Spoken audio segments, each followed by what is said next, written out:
Hello guys, welcome to our channel. This is a part 2 video of chapter 3.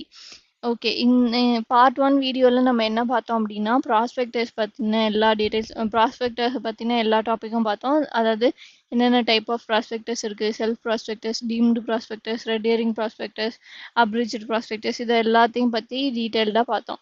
So இப்போது நம்ம இந்த பார்ட்டில் என்ன பார்க்க போகிறோம் அப்படின்னா மிஸ்ஸ்டேட்மெண்ட் இன் ப்ராஸ்பெக்டர்ஸ். அதுக்கு என்னென்ன ஹூ ஆர் ஆல் லைபிள், அவங்களுக்கு என்ன லைபிலிட்டி இருக்குது, அந்த மாதிரி என்ன ரெமடிஸ் இருக்குது இன்வெஸ்டர்ஸ்க்கு, இந்த மாதிரியான டீட்டெயில்ஸ், இந்த மாதிரியான ப்ராவிஷன்ஸ், அப்புறம் இன்னும் நிறைய ப்ராவிஷன்ஸ்லாம் பார்க்க போகிறோம்.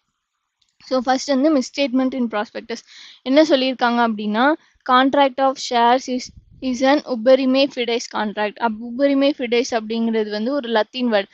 அப்படின்னா என்ன அர்த்தம் அப்படின்னா contract of shares is in utmost good faith. அதாவது எந்த ஒளிவு மறைவும் இருக்கக்கூடாது. பையர்ஸ் அண்ட் செல்லர்ஸ்குள்ள, கம்பெனிக்கும் இன்வெஸ்டர்ஸ்க்குள்ள எந்த ஒளிவு மறைவும் இருக்கக்கூடாது. It should be of utmost good faith. அதுதான் உபரிமே ஃபிடேஸ் அப்படிங்கிறதுக்கு மீனிங். ஓகே, அதுக்கடுத்து என்ன சொல்றாங்க அப்படின்னா ப்ராஸ்பெக்டஸ்ல கொடுத்துருக்க statement should be scrupulous accuracy. Scrupulous accuracy அப்படின்னா என்னன்னா 100% கரெக்ட். 100% கரெக்ட், ஓரளவுக்கு கரெக்ட், இப்படிதான் நாங்க நினைக்கிறோம். அந்த மாதிரிலாம் அந்த கம்பெனி வந்து எந்த ஸ்டேட்மெண்ட்டும் இன்க்ளூட் பண்ணக்கூடாது. அன்டில் அண்ட் அன்லெஸ் அவங்களுக்கு இது 100% ஷுவரா இருந்தா மட்டும்தான் அந்த ஸ்டேட்மெண்ட்டையே அந்த கம்பெனி ப்ராஸ்பெக்டஸ்ல இன்க்ளூட் பண்ண முடியும். அதே மாதிரி அந்த ப்ராஸ்பெக்டஸ்ல எதுவுமே ஒமிட் பண்ணியிருக்க கூடாது. தேவையான இன்ஃபர்மேஷன் ஒமிட் பண்ணியிருக்க கூடாது. ஒரு உண்மையான இன்ஃபர்மேஷன், ட்ரூ இன்ஃபர்மேஷனை கன்சீல் பண்ணக்கூடாது, அதாவது மறைக்கக்கூடாது. அதே மாதிரி தப்பான இன்ஃபர்மேஷன் எதுவும் கொடுக்கக்கூடாது. மிஸ்லீடிங் இன்ஃபர்மேஷனும் எதுவும் கொடுக்கக்கூடாது. That is called scrupulous accuracy. Okay, இப்போ மிஸ்ஸ்டேட்மெண்ட்னா என்ன, எதை வச்சு ஒரு ப்ராஸ்பெக்டஸை மிஸ்லீடிங்னு சொல்றாங்க அப்படின்னா சப்போஸ் அந்த ப்ராஸ்பெக்டஸ்ல ஏதாவது மிஸ்ஸ்டேட்மெண்ட் இருக்கு, இல்லை எதுவும் தப்பான இன்ஃபர்மேஷன் கொடுத்துருக்காங்க, that is giving wrong impression. அந்த தப்பான information is giving wrong impression of actual facts. அந்த மாதிரிலாம் இருந்ததுன்னா that will be called a misleading prospectus. எதுவும் தப்பா இருக்கு, தப்பா சொல்லியிருந்தாங்க, ஆர் ஒமிஷன் பண்ணியிருந்தாங்க. It can be commission or omission. கமிஷன்னா என்ன அர்த்தம்னா எக்ஸ்பிரஸா ஒரு எக்ஸ்பிரஸ் பண்ணி வேர்ட்ஸ்ல எக்ஸ்பிரஸ் பண்ணி ஒரு தப்பான இன்ஃபர்மேஷன் இன்க்ளூட் பண்றாங்க அப்படின்னா அது கமிஷன். ஒமிஷன்னா என்ன அப்படின்னா ஒரு தெரிஞ்சுக்க வேண்டிய ஒரு விஷயம், இன்வெஸ்டருக்கு தெரிய வேண்டிய ஒரு விஷயத்த சொல்லாம ப்ராஸ்பெக்டஸ் இஷ்யூ பண்றாங்க அப்படின்னா அது omission. So it can be a commission or omission. தப்பான இன்ஃபர்மேஷன், ராங் இம்ப்ரெஷன் இன்க்ளூட் பண்ணியிருந்தாலும் அது மிஸ்லீடிங்னா, அதே மாதிரி ஏதாவது இம்பார்ட்டண்ட்டான மெட்டீரியலான ஃபேக்ட்ஸை சொல்லாம இருந்தா அது ஒமிஷன். அதுவுமே மிஸ்லீடிங் ப்ராஸ்பெக்டஸ் தான்.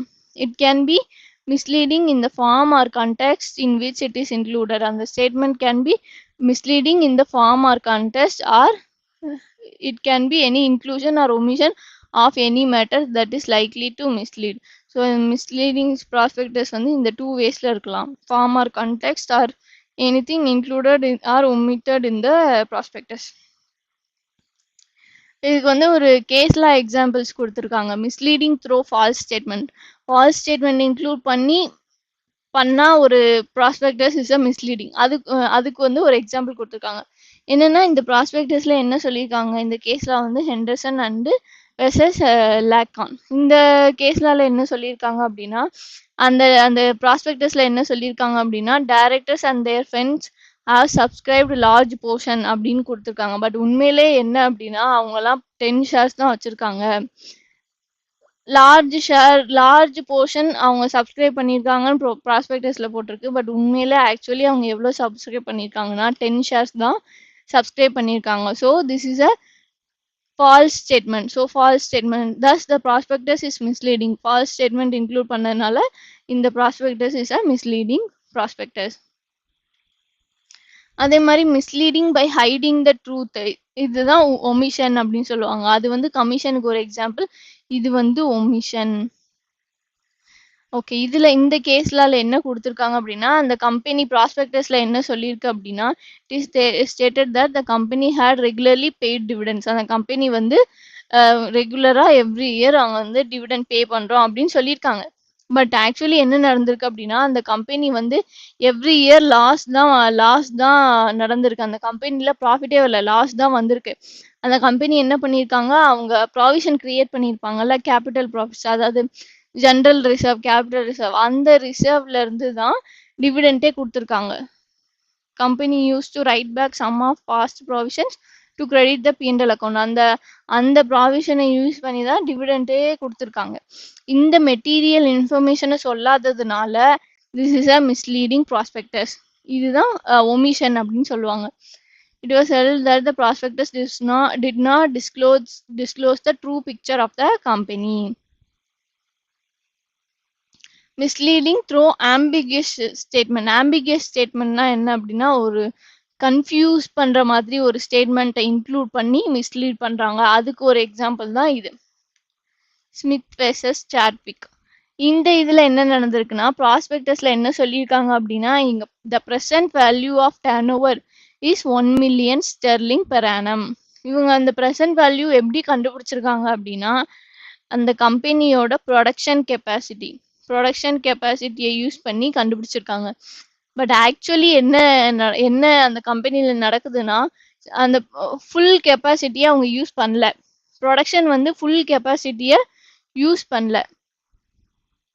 The statement was true only if the production capacity is considered, but untrue if it means present production level. அந்த கம்பெனி சப்போஸ் அந்த ப்ரொடக்ஷன் கெப்பாசிட்டி வந்து 10,000 யூனிட்ஸ் அப்படின்னா, அதை பேஸ் பண்ணி இவங்க சொல்றாங்க இந்த மாதிரி எங்களோட டர்ன் ஓவர் 1 million ஸ்டெர்லிங்னு. பட் ஆக்சுவலி அந்த கம்பெனி என்ன பண்ணுது அப்படின்னா, 5,000 யூனிட்ஸ் தான் ப்ரொடியூஸே பண்றாங்க. ஃபுல் கெப்பாசிட்டி யூஸ் பண்ணல. கெப்பாசிட்டி இன் யூட்டிலைசேஷன் வந்து 50% தான். ஸோ இந்த மாதிரியான மிஸ்லீடிங் இன்ஃபர்மேஷன், ஒரு கன்ஃபியூஸ் பண்ற மாதிரி ஒரு இன்ஃபர்மேஷன் இன்க்ளூட் பண்ணி ப்ராஸ்பெக்டஸ் இஷ்யூ பண்ணாங்கன்னா அதுவுமே மிஸ்லீடிங் தான். Consider to be furnishing of misleading statement. So இதெல்லாம் ஒரு எக்ஸாம்பிள். ஸோ நெக்ஸ்ட் என்ன பார்க்க போகிறோம் அப்படின்னா, எஃபெக்ட் ஆஃப் மிஸ்லீடிங் ப்ராஸ்பெக்டஸ். ஒரு மிஸ்லீடிங் ப்ராஸ்பெக்டஸ் இஷ்யூ பண்ணுறதுனால என்ன ஆகும், என்ன எஃபெக்ட், ரெமெடிஸ் என்ன அவைலபிளாக இருக்குது யாருக்குன்னா, அந்த இன்வெஸ்டர்ஸ்க்கு. அதை நம்பி அந்த மிஸ்லீடிங் ப்ராஸ்பெக்டஸை நம்பி கம்பெனியில் ஷேர்ஸ் வாங்கினவங்களுக்குலாம் என்னென்ன ரெமெடிஸ் இருக்குது அப்படின்னா, rescission, damages, civil liability, criminal liability, damages for deceit. இந்த 5மே ஒருத்தருக்கு கிடைக்குமானா இல்லை. ஏன் இதோட காம்பினேஷன் வேணா கிளைம் பண்ணிக்கலாம். ஏன்னா ரெசஷன், டேமேஜஸ், டிசிட் இது எல்லாமே கான்ட்ராக்ட் ஆக்ட்ல வரும். Contract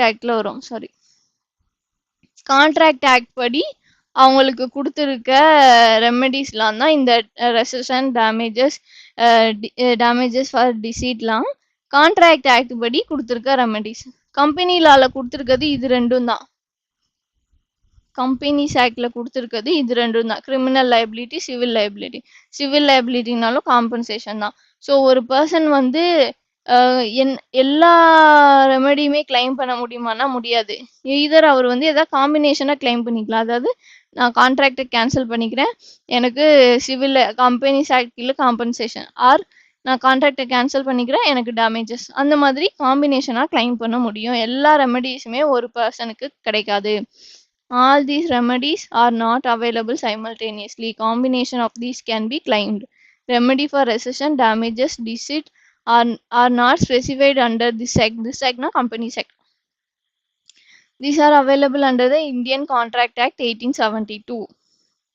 Criminal liability is provided under section 34 and 35 respectively of this act, Companies Act. Right of ரெசஷன்னா என்ன அப்படின்னா, சப்போஸ் ஒரு பர்சன் வந்து ப்ராஸ்பெக்டஸ்ல இருக்கிற மிஸ்லீடிங் இன்ஃபர்மேஷனால ஒரு கம்பெனியோட ஷேர் வாங்கிட்டாரு. அதுக்கப்புறம் அவருக்கு தெரியுது this is a misleading prospectus, தப்பான இன்ஃபர்மேஷன் கொடுத்துருக்காங்க, அதை நம்பி நம்ம வாங்கிட்டோம் அப்படின்னு அவருக்கு அதுக்கப்புறமா தான் தெரியுது. ஸோ அவருக்கு என்ன ஆப்ஷன் இருக்குன்னா, சப்போஸ் ஏங்கிறவர் தான் அந்த மாதிரி வாங்கியிருக்காரு அப்படின்னா அவருக்கு என்ன ஆப்ஷன் இருக்குன்னா, either he can cancel it. அப்படி அவர் கேன்சல் பண்ணிட்டாருன்னா அந்த கான்ட்ராக்ட் வந்து void. Suppose he can accept the shares also. அப்படி அக்செப்ட் பண்ணிட்டாரு அப்படின்னா it is a valid contract. So இதுதான் சொல்லுவாங்க, அந்த கான்ட்ராக்ட் வேலிடா இருக்கிறதும் வாய்டா இருக்கிறதும் it is at the option of A. So this is a voidable, அதாவது அந்த அந்த அந்த ஏங்கிறவர் டெசிஷன் எடுக்கிறதுக்கு முன்னாடி வரைக்கும் அந்த contract is a voidable contract. It can be void or valid at the discretion of the investor. Rescission of the contract, voidable at the option of the subscriber, will remain valid unless he actually resigned it. அவர் cancel பண்ணலன்னா அது வேலிடாவே தான் இருக்கும். If the court once suppose அவர் cancel பண்ணிட்டாரு அப்படின்னா என்ன ஆகும் அப்படின்னா, அவர் கேன்சல் பண்ணிட்டாருன்னா அந்த கம்பெனி ரீஃபண்ட் பண்ணும், அவரோட மணியை ஃபுல்லா கம்பெனி ரீஃபண்ட் பண்ணணும் with interest.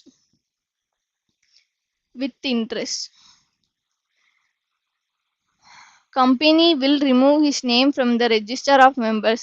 Register of members இதுல இருந்து அவரோட பேரை எடுத்துட்டு return his money with interest or other incidental cost and other incidental cost. வேற ஏதாவது காஸ்ட் இன்கர் ஆயிருந்தோம்னா அதையுமே அவங்க ரீஇம்பர்ஸ்மெண்ட் பண்ணணும்.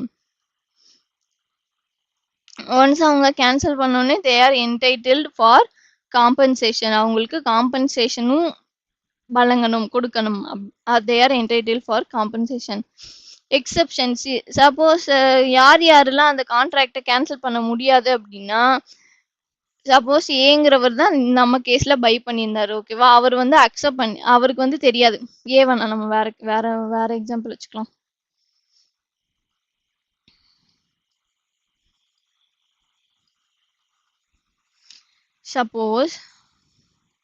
சப்போஸ் சி அப்படிங்கிறவர் தான் நம்ம ஒரு கம்பெனியோட ஷேர்ஸ் வாங்கியிருக்காரு, மிஸ்லீடிங் ப்ராஸ்பெக்டஸ் அவருக்கு தெரியவே தெரியாது, அது மிஸ்லீடிங் ப்ராஸ்பெக்டஸ், அதில் ஃபால்ஸ் இன்ஃபர்மேஷன் இருக்குன்னே தெரியாது, அவரும் ஷேர் வாங்கிட்டாரு. அண்ட் அவர் என்ன பண்ணுறாரு அப்படின்னா அதை எக்ஸ் அப்படிங்கிறவருக்கு செல் பண்ணிடுறாரு. இப்போ இந்த எக்ஸுங்கிறவர் வந்து கான்ட்ராக்டை கேன்சல் பண்ண முடியுமா அப்படின்னா முடியாது.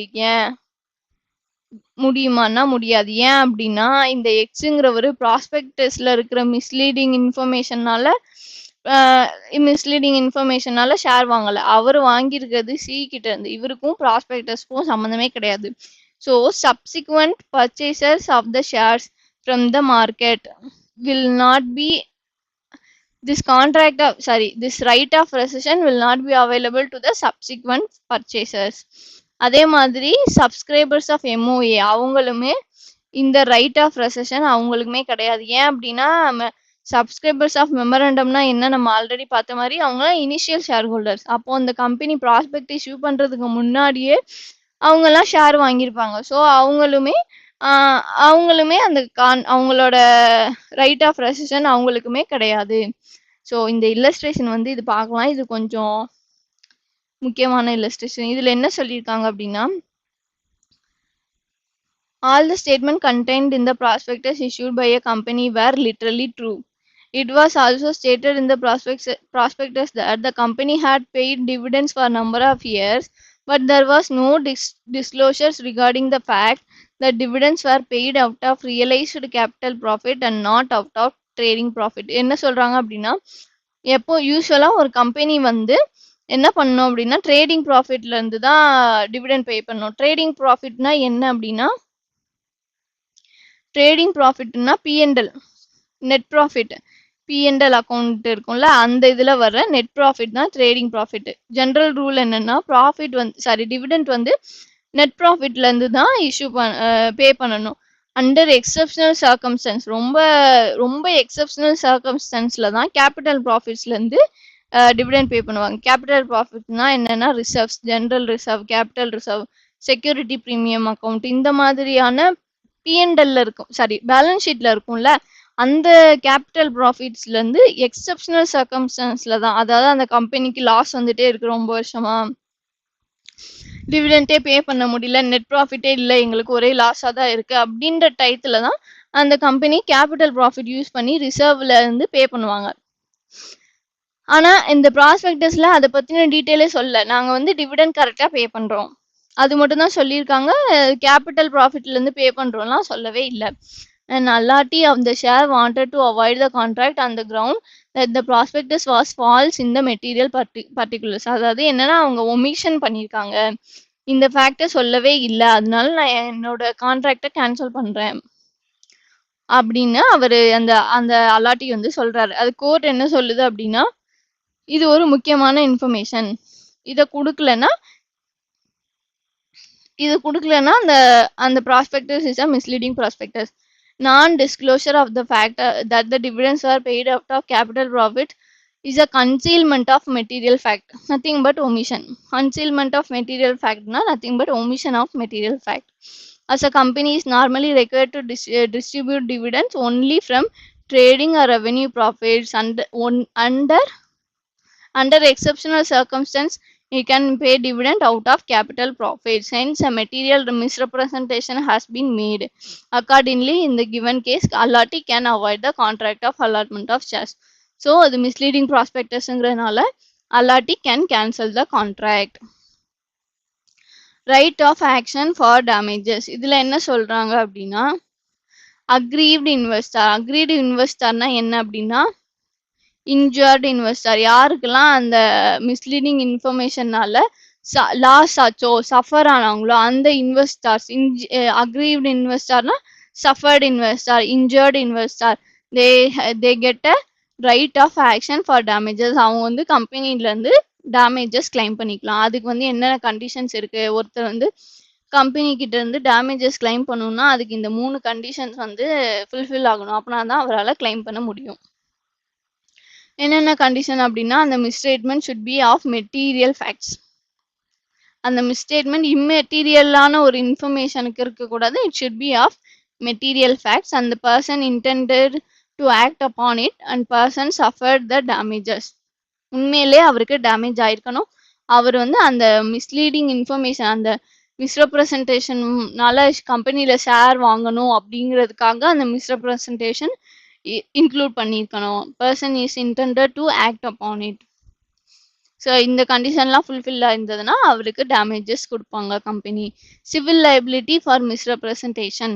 சிவில் லைபிலிட்டினா என்ன அப்படின்னா, it is under section 35 companies ஆக்டில் கொடுக்குற காம்பன்சேஷன். இந்த யார் யாரெல்லாம் இந்த காம்பன்சேஷன் கொடுக்கணும், யார் யாரெல்லாம் இந்த செக்ஷனில் லைபிள் அப்படின்னா, அந்த கம்பெனி, every person, அதாவது the director and the proposed director authorized himself named in the prospectus as director. உண்மையிலே டைரக்டர் இல்லை, but proposed director at the time of issue. And also promoter and any person who authorized the issue.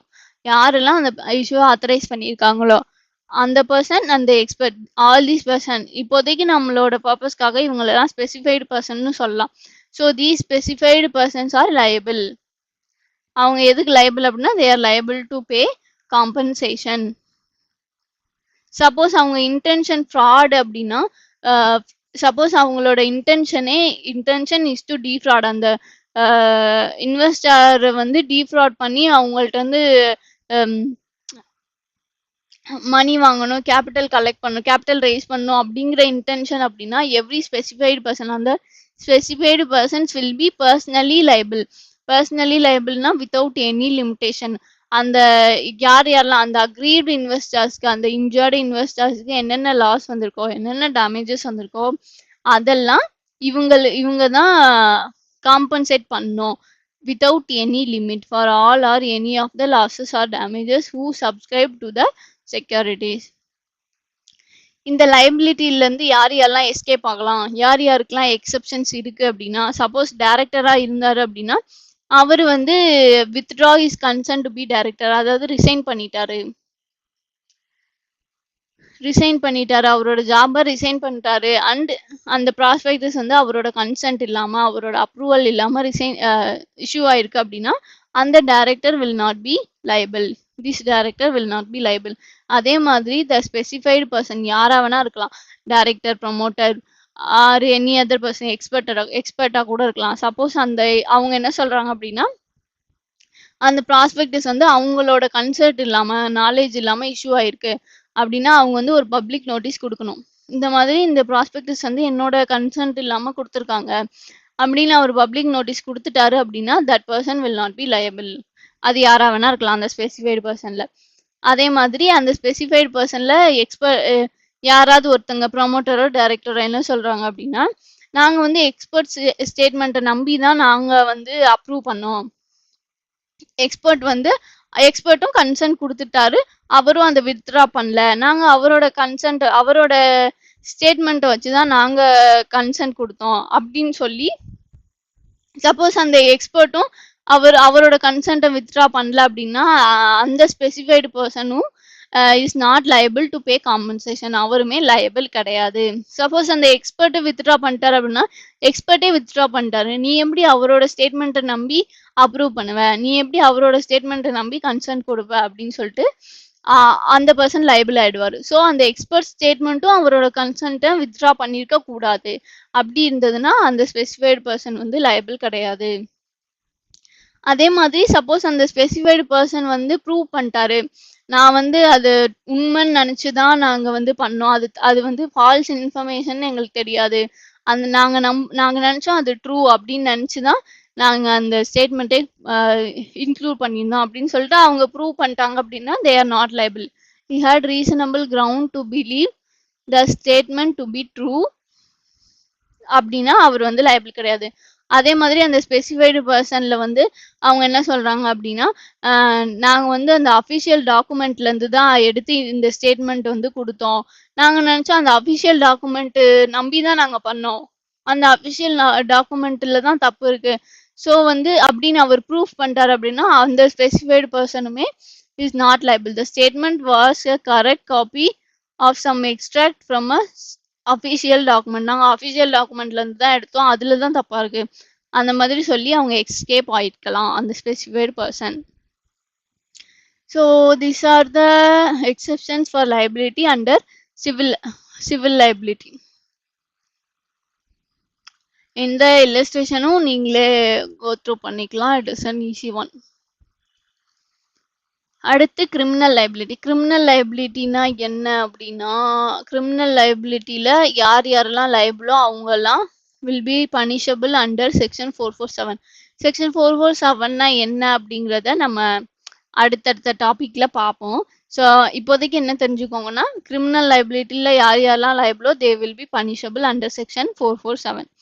So இதுல யாரெல்லாம் liable அப்படின்னா, every person who authorise the issue, nothing but அதே தான் அந்த specified persons தான். So every persons who authorise the issue shall be liable. இதுல criminal லைபிலிட்டிக்கு என்ன கிரைட்டீரியா அப்படின்னா, எனி ஸ்டேட்மெண்ட், அந்த ஸ்டேட்மெண்ட் ஷுட் பி அன்ட்ரூ, மிஸ்லீடிங்கா இருந்தது அப்படின்னா அவங்க வந்து லயபிள் அண்டர் செக்ஷன் 447. அதே மாதிரி இன்க்ளூஷன் ஆர் ஒமிஷன், ஏதாவது இந்த தப்பா இன்க்ளூட் பண்ணியிருந்தாங்க ஆர் ஒமிட் பண்ணியிருந்தாங்க அப்படின்னா they are also liable under section 447.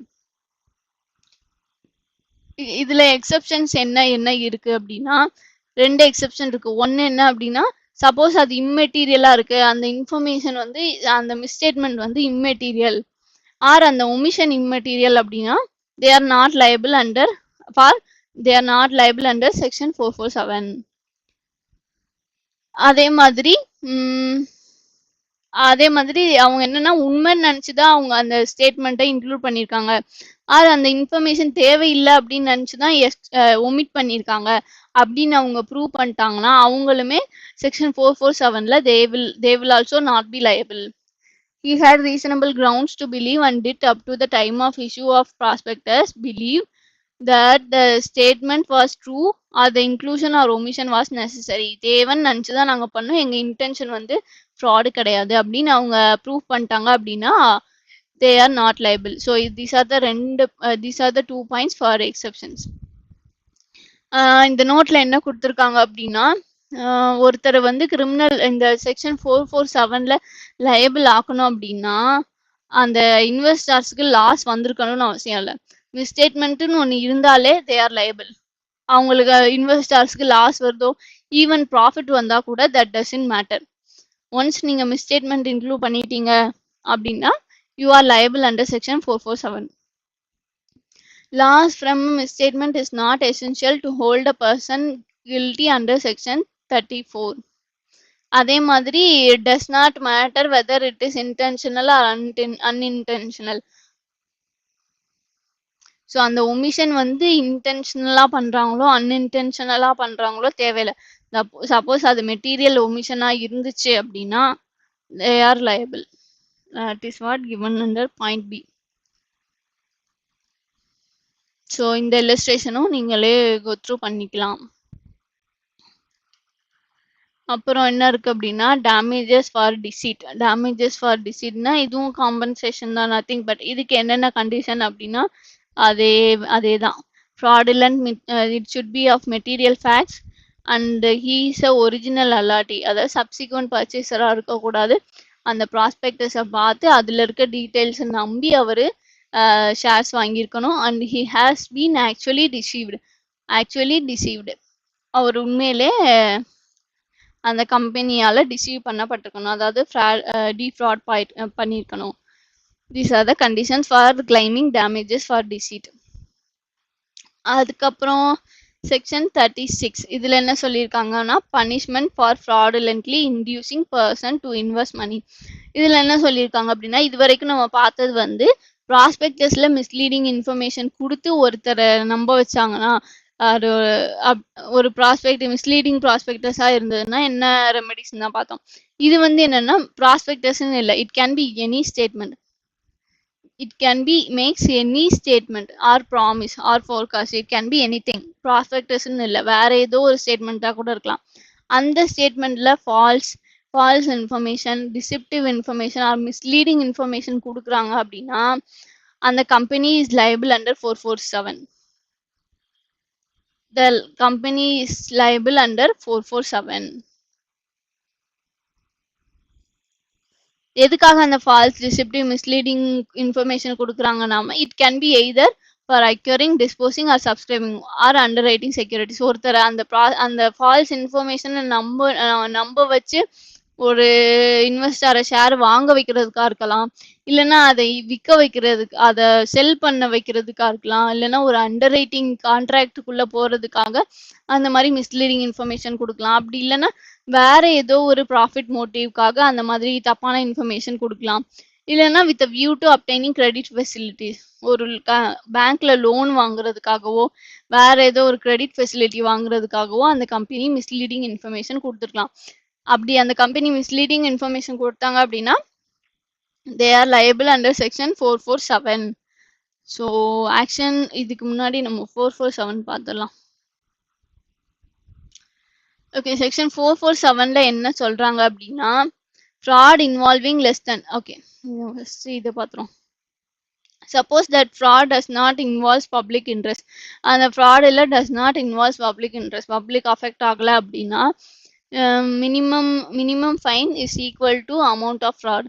எவ்வளோ ஃப்ராட் பண்ணாங்களோ அந்த amount equal to amount of fraud or 3 times of amount of fraud. Maximum என்னன்னா 3 times of amount of fraud.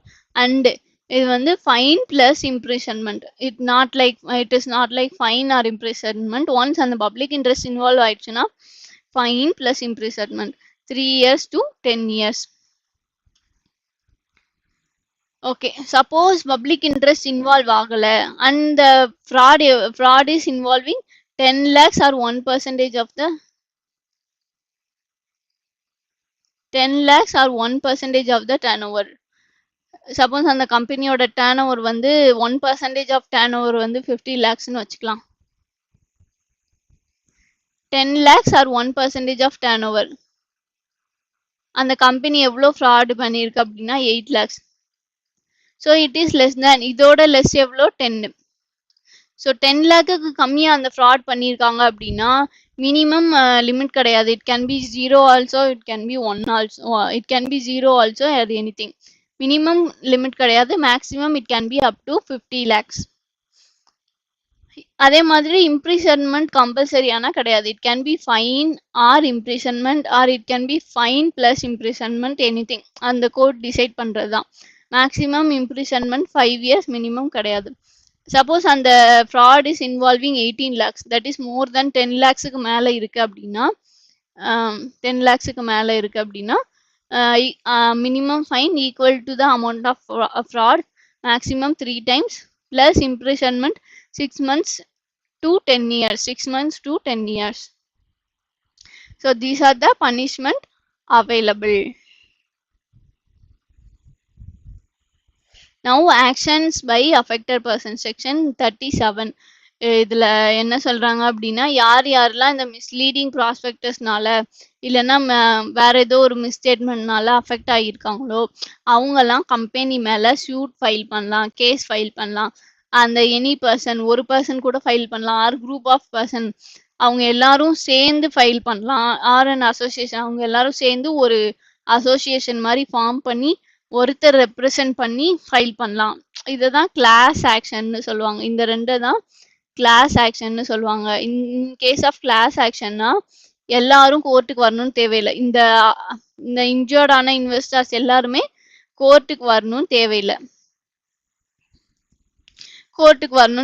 இவங்களை ரெப்ரசன்ட் பண்ணி ஒருத்தர் வந்தா போதும். அந்த ஒருத்தர் வந்து அவரை எல்லாரையும் அவங்க மற்ற எல்லாரையும் ரெப்ரசன்ட் பண்ணலாம். அதான் கிளாஸ் ஆக்ஷன்னு சொல்லுவாங்க.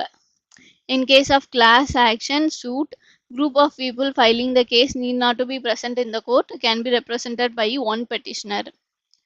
Punishment for personation for acquisition of securities. இது என்ன அப்படின்னா ஒருத்தரே அப்படி நிறைய அப்ளிகேஷன் ஃபைல் பண்ணி வேற வேற நேம்ல அப்ளிகேஷன் ஃபைல் பண்ணி ஷேர்ஸ் வாங்குறாரு அப்படின்னா என்ன அவருக்கு என்ன இப்போ வரைக்கும் நம்ம பார்த்தது கம்பெனி எந்தெந்த இடத்துலலாம் லைபிள் ஆவாங்க அவங்களுக்கு என்னென்ன பனிஷ்மெண்ட் அந்த மாதிரி பார்த்தோம். இப்போ பார்க்கறது வந்து அந்த இன்வெஸ்டாருக்கு அலாட்டி அவங்க வந்து அவங்க வேற வேற நேம்ல அப்ளை பண்ணி ஷேர் வாங்குறாங்க அப்படின்னா அவங்களுக்கு என்ன லைபிலிட்டி இருக்கு, அவங்களுக்கு என்ன பனிஷ்மெண்ட் இருக்கு, அதுதான் நம்ம இதுல பார்க்க போறோம். Making an application in a fictitious name, ஒரு உண்மையே இல்லாம ஒரு ஃபிக்டீசியஸ் நேம்ல ஏதோ ஒரு கம்பெனி நேம்ல டு அ கம்பெனி ஃபார் ஏதோ ஒரு ஃபிக்டீசியஸா ஒரு நேம்ல அப்ளை பண்றாங்க ஒரு கம்பெனிக்கு.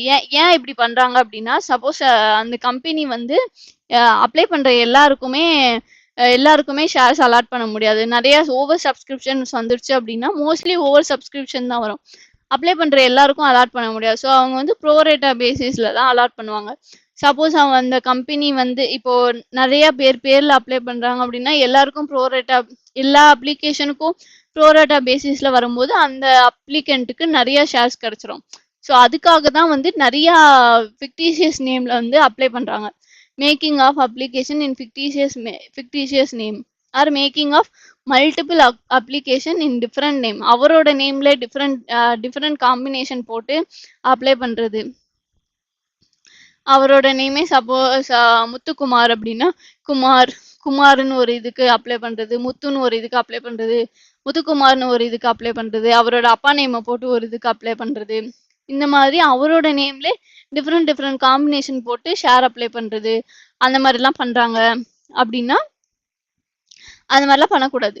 அதே மாதிரி includes directly R indirectly a company to allot or register any transfer of any security to him or to any other person. என்ன அப்படின்னா டைரக்ட்லி ஆர் இன்டைரக்ட்லி அந்த கம்பெனியை வந்து இன்டியூஸ் பண்றது, எனக்கு ஷேர் அலாட் பண்ணுங்க அப்படின்னு சொல்லிட்டு மேபி தெரிஞ்சவங்க மூலயமா அந்த கம்பெனிக்கு தெரிஞ்சவங்க இருக்காங்கன்னா அவங்க தெரிஞ்சவங்க மூலயமா கம்பெனியை வந்து அவங்களுக்கோ இல்லை அவங்களுக்கு தெரிஞ்சவங்களுக்கோ ஷேர் அலாட் பண்ணுங்க அப்படின்னு சொல்லிட்டு இன்டியூஸ் பண்றது. இதெல்லாம் பண்ணாங்கன்னா அவங்களுக்கு என்ன பனிஷ்மெண்ட் அப்படின்னா டிசார்ஜ்மெண்ட் ஆஃப் எனி கெயின் மேட். அதாவது சப்போஸ் அந்த ஷேர் ஹோல்டர் வந்து இந்த மாதிரி ஃபிக்டீசியஸ் நேம்ல ஷேர் வாங்கி அதை செல் பண்ணி அதுல ஏதாவது ப்ராஃபிட் மேக் பண்ணியிருந்தாரு அப்படின்னா அந்த ப்ராஃபிட்டை கம்பெனி எடுத்துக்கலாம். பட் அந்த மாதிரி எடுத்த மணியை அந்த கம்பெனி வச்சுக்க முடியாது. It should B credited to investor education and protection fund. அதே மாதிரி அவங்களோட செக்யூரிட்டிஸை செய்சர் அண்ட் டிஸ்போசல் பண்ண முடியும். செய்சர்னா பிடுங்கிக்கிட்டு அவங்ககிட்ட இருந்து அந்த செக்யூரிட்டிஸை திரும்ப வாங்கிக்க முடியும் அந்த கம்பெனி. இந்த நோட்ல என்ன சொல்லியிருக்காங்க அப்படின்னா ஈவன் ஒரு ஷேர் ஹோல்டர் வந்து ஃபிக்டீசியஸ் நேம்ல ஷேர்ஸ் வாங்கியிருந்தா கூட அந்த ஷேருக்கு அவர் தான் லயபிள்.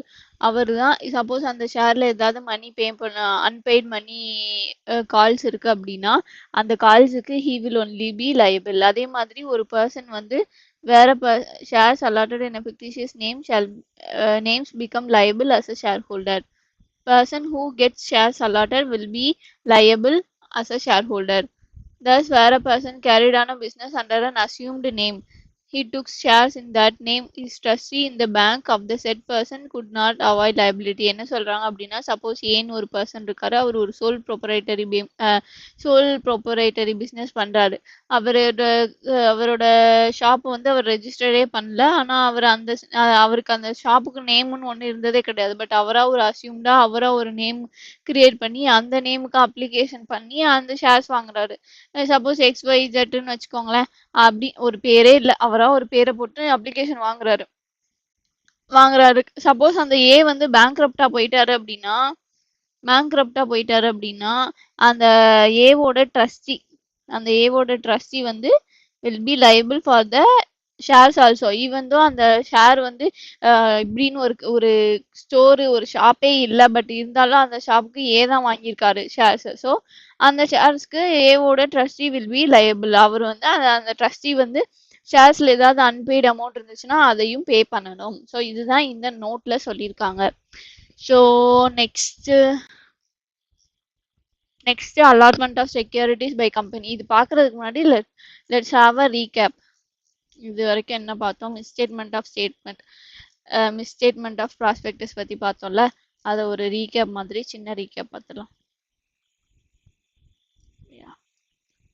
ஓகே, ஸோ மிஸ்ஸ்டேட்மெண்ட் இன் ப்ராஸ்பெக்டஸ்ல என்ன சொல்றாங்க அப்படின்னா, contract of share is a uberrimae fidei. Uberrimae ஃபிடைஸ்னா Latin word that means utmost in good faith.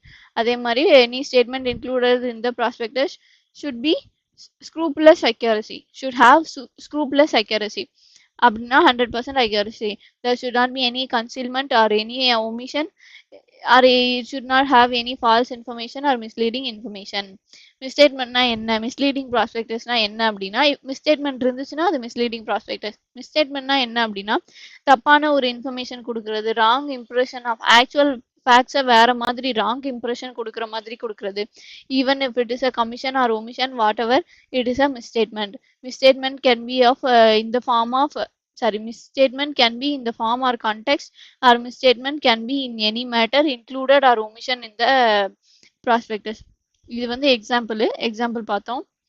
And then என்ன எஃபெக்ட்னா, அது என்னென்ன ரெமடிஸ் அவைலபிள் அப்படின்னா, rescission, damages, civil liability, criminal liability, damages for deceit. ரெசஷன்னா என்னன்னா, கான்ட்ராக்டை கேன்சல் பண்றதுக்கான ரைட்ஸ். கான்ட்ராக்டை கேன்சல் பண்றது. the contract become voidable at the option of the subscriber. அவர் அக்செப்ட் பண்ணிக்கிட்டாருன்னா it is a valid contract. If he cancel, it is a void contract. once he rescission பண்ணோடனே அவருக்கு வந்து அவரோட மணியை ரீஃபண்ட் பண்ணணும். and he is entitled for compensation also.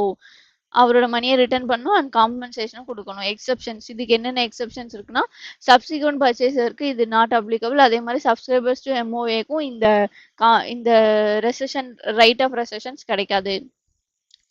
இந்த illustration பார்த்தோம். அதுக்கப்புறம் right of action for damages. இதுல என்ன சொல்றாங்கன்னா, அக்ரீவ்ட் இன்வெஸ்டர், அதாவது இன்ஜர்டு இன்வெஸ்டருக்கு டேமேஜஸ் அந்த கம்பெனி பே பண்ணும். இதுக்கு என்னென்ன ப்ரீ ரெக்வஸ்ட், என்னென்ன கண்டிஷன்ஸ் அப்படின்னா, the misrepresentation should be of material fact and the person is intended to act upon it and உண்மையிலே டேமேஜஸ் சஃபர் பண்ணியிருக்கணும். இதுல அந்த 3 conditions to claim damages. Then civil லைபிலிட்டியில என்ன சொல்லியிருக்காங்க அப்படின்னா, த ஸ்பெசிஃபைடு பர்சன்ஸ், அதாவது the company, director, promoter or any person authorise the issue, expert, everybody will be liable civil லைபிலிட்டிக்கு to pay compensation. Everybody is liable to pay compensation. Suppose they issued the prospectus with the intention of defraud. ஒரு fraudulent purposeக்காக prospectus issue பண்ணியிருந்தாங்கன்னா, the specified persons will be personally liable without any limit for any of the losses or damages suffered by the subscribers. அவங்களுக்கு வர லாஸஸ்க்கு டேமேஜஸ்க்கு they will be liable without any limitation. Exceptions to லிமிட்டேஷனுக்கு, in case டைரக்டரா இருந்தானா அவரோட consent withdraw பண்ணிட்டாரு and the prospectus issued without his consent, the director is not liable. அதே மாதிரி any of the specified person has give public notice that the prospectus was issued without his knowledge. அவரோட knowledge இல்லாம issue பண்ணிருக்காங்க, public notice கொடுத்தாங்க அப்படின்னா, that specified person will not be liable. அதே மாதிரி if the specified person makes statement, அந்த அந்த எக்ஸ்பர்ட்டோட ஸ்டேட்மெண்ட்டை வச்சு தான் நாங்கள் இஷ்யூ பண்ணோம். We made statement on the authority of an expert. And the expert who has given his consent and not withdrawn his consent, na, that person will also be escaped from the liability. And then if he can if the specified person can prove, அவர் prove பண்ணாரு நான் வந்து அது உண்மை நினச்சி தான் அந்த statement include பண்ணேன், reasonable ground for believing the statement to be true, அவரும் எஸ்கேப் ஆயிடுவாரு. அதே மாதிரி if the misstatement sorry if the statement was from an official documentல இருந்து ஒரு ஸ்டேட்மெண்ட் எடுத்து அதை இன்க்ளூட் பண்ணியிருக்காங்க, அதுல ஸ்டேட்மெண்ட் இருக்குன்னா then that specified person will not be liable. So these are the 5 exceptions. And then criminal liability la everybody will be every person who authorized the issue will be liable under section 447. இதுக்கு exception என்னன்னா immaterial, suppose அந்த misstatement is immaterial அப்படின்னா not liable, or if he can prove that the statement was not true or the inclusion or omission necessary அப்படின்னு அவரால் prove பண்ண முடிஞ்சதுன்னா அதுவும் exception. அப்புறம் இந்த நோட்ல என்ன பார்த்தோம் அப்படின்னா loss is not essential. Even அந்த சப்ஸ்கிரைபருக்கு லாஸ் வரலன்னா கூட they are liable under section 447. அதே மாதிரி their intention is also intention is also immaterial. Even அவங்க இன்டென்ஷனலாக பண்ணாலும் அன்இன்டென்ஷனலாக பண்ணாலும் they will be liable under section 447. Damages for deceit என்ன அப்படின்னா கம்பெனி வந்து டேமேஜஸ் பே பண்ணும். அதுக்கு கண்டிஷன் என்ன அப்படின்னா the misstatement should be of material facts and the original allottee can only claim damages if he has actually been deceived actually. These are the conditions. And then punishment for fraudulently inducing person. இப்போ வரைக்கும் பார்த்தது prospectus, இனிமேல் பார்க்குறது வந்து any ஸ்டேட்மெண்ட்ல ஏதாவது false or misleading or deceptive information கொடுத்துருக்காங்க. to acquire or deposit or subscribe or underwriting securities, ஒரு பர்சனை இன்டியூஸ் பண்றாங்க by giving false or misleading information to induce any person to enter into a contract. அந்த பர்சனை subscribe பண்ண வைக்கிறதோ dispose of பண்ண வைக்கிறதுக்கோ அந்த மாதிரி ஃபால்ஸ் இன்ஃபர்மேஷன் கொடுக்குறாங்க. அப்படி இல்லைன்னா to secure a profit R to obtained credit facilities. If they have included any of the false or misleading information, they will be liable under section 447. Action by affected person.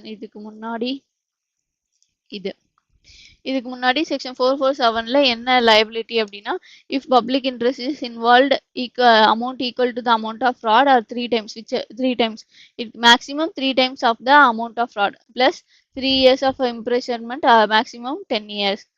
if public interest involved ஆயிருக்கு அப்படின்னா 10 lakh rupees or 1% of turnover. If the fraud is involving 10 lakh rupees or 1% of turnover, whichever is lower, then minimum no limit, maximum up to 50 lakhs to 50 lakhs, up to 50 lakhs, and it can imprisonment minimum no limit, maximum up to 5 years.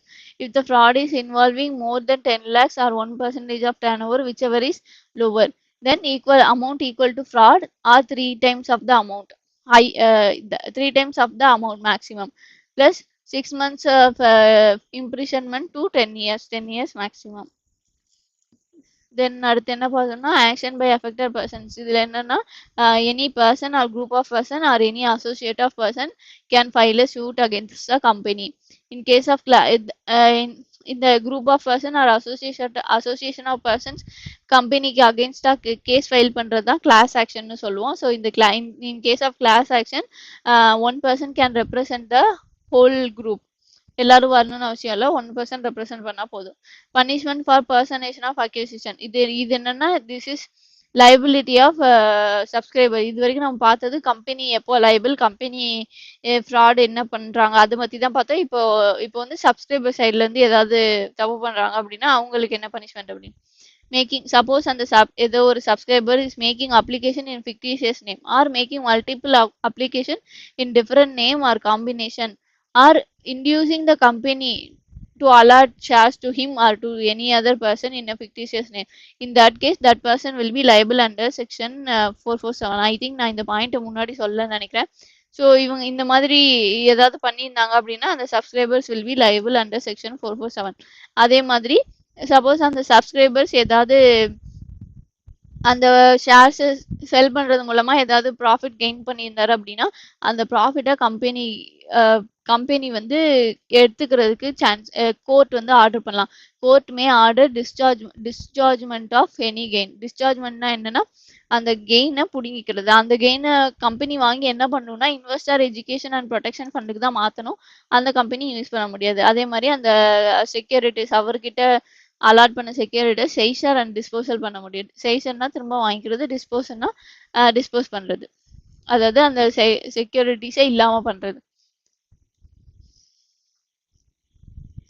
So இப்போ வரைக்கும் இந்த நோட்ல என்ன சொல்லியிருக்காங்க அப்படின்னா even 50 shares நேம்ல வாங்கினாலும் that person will be liable for the shares.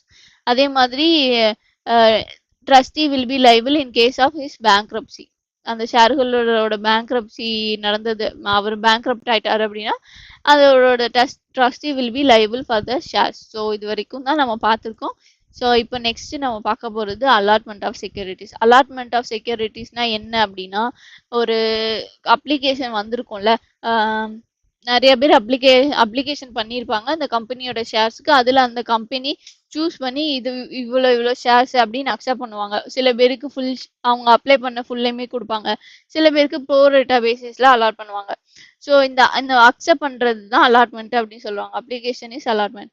Suppose அந்த கம்பெனியோட நாமினல் கேபிட்டல் 100 crores, அதில் 40 crores வந்து ப்ரொமோட்டர்ஸ் அப்புறம் இனிஷியல் ஷேர் ஹோல்டர்ஸ் கொடுத்துட்டாங்க. மீதி இருக்கிற இந்த 60 crores இருக்குல்ல, இந்த 60 crores தான் அன்அப்ராப்ரியேட்டட் கேபிட்டல். அன்அப்ராப்ரியேட்டட் கேபிட்டல் அப்படின்னு சொல்லுவாங்க. இப்போ இந்த கம்பெனி இந்த 60 crores 30 crores வந்து கேபிட்டல் ரைஸ் பண்றாங்க. பப்ளிக் இஷ்யூவோ பிரைவேட் இஷ்யூவோ பண்ணி 30 crores ரைஸ் பண்றாங்க. ஸோ இதுதான் இந்த 30 crores தான் அலாட்மெண்ட். ஸோ இங்க என்ன சொல்ல வராங்க அப்படின்னா அலாட்மெண்ட்னா நியூ ஷேரை இஷ்யூ பண்ணாதான் அலாட்மெண்ட். சப்போஸ் இந்த 40 crores ஏதாவது ஒரு ப்ரொமோட்டர் அவர் வச்சிருக்கிற 5 crores ஆஃபர் ஃபார் சேல் கொடுத்தாரு அப்படின்னா that is not called an allotment, that is a sale. அதே மாதிரி ஃபோர்ஃபைசர் பண்றாங்க, ஒருத்தரோட ஷேர்ஸை புடுங்கிட்டாங்க, அவர் கால் மணி பே பண்ணல அப்படிங்கிறதுனால ஒருத்தரோட ஷேர்ஸை திரும்ப கம்பெனி வாங்கிக்கிறாங்க. அப்புறம் வாங்கிட்டு அந்த ஷேர்ஸை அவங்களே திரும்ப ரீஇஷ்யூ பண்றாங்க அப்படின்னா அதுவுமே அலாட்மெண்ட் கிடையாது. அன்அப்ராப்ரியேட்டட் கேபிட்டலை இஷ்யூ பண்ணாதான் அது allotment. It is an appropriation out of the previously unappropriated capital of the company. ஏற்கனவே இருந்த ஷேரை இஷ்யூ பண்ணா அது வந்து அலாட்மெண்ட் ஆகாது. Minimum subscription is a must. எவ்வளோ மினிமம் சப்ஸ்கிரிப்ஷன் இருக்கணும் அப்படின்னா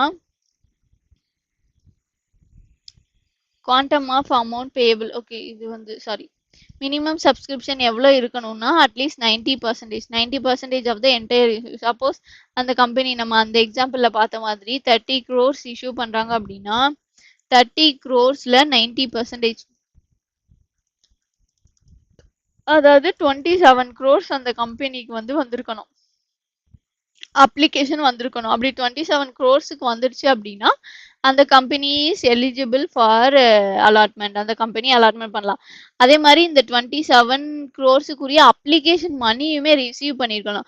மினிமம் சப்ஸ்கிரிப்ஷனுக்கு அப்ளிகேஷன் வந்தால் மட்டும் போதாது, அந்த அப்ளிகேஷன் மணியுமே ரிசீவ் ஆயிருக்கணும். சப்போஸ் இந்த கேஸில் அப்ளிகேஷன் மணி வந்து லெட்ஸ் சே 10% வச்சுக்கலாம். அந்த கம்பெனி வந்து 10% அப்ளிகேஷன் மணின்னு சொல்லுதுன்னு வச்சுக்கலாம். அப்போனா 2.7 crores அந்த கம்பெனிக்கு மணி வந்திருக்கணும்.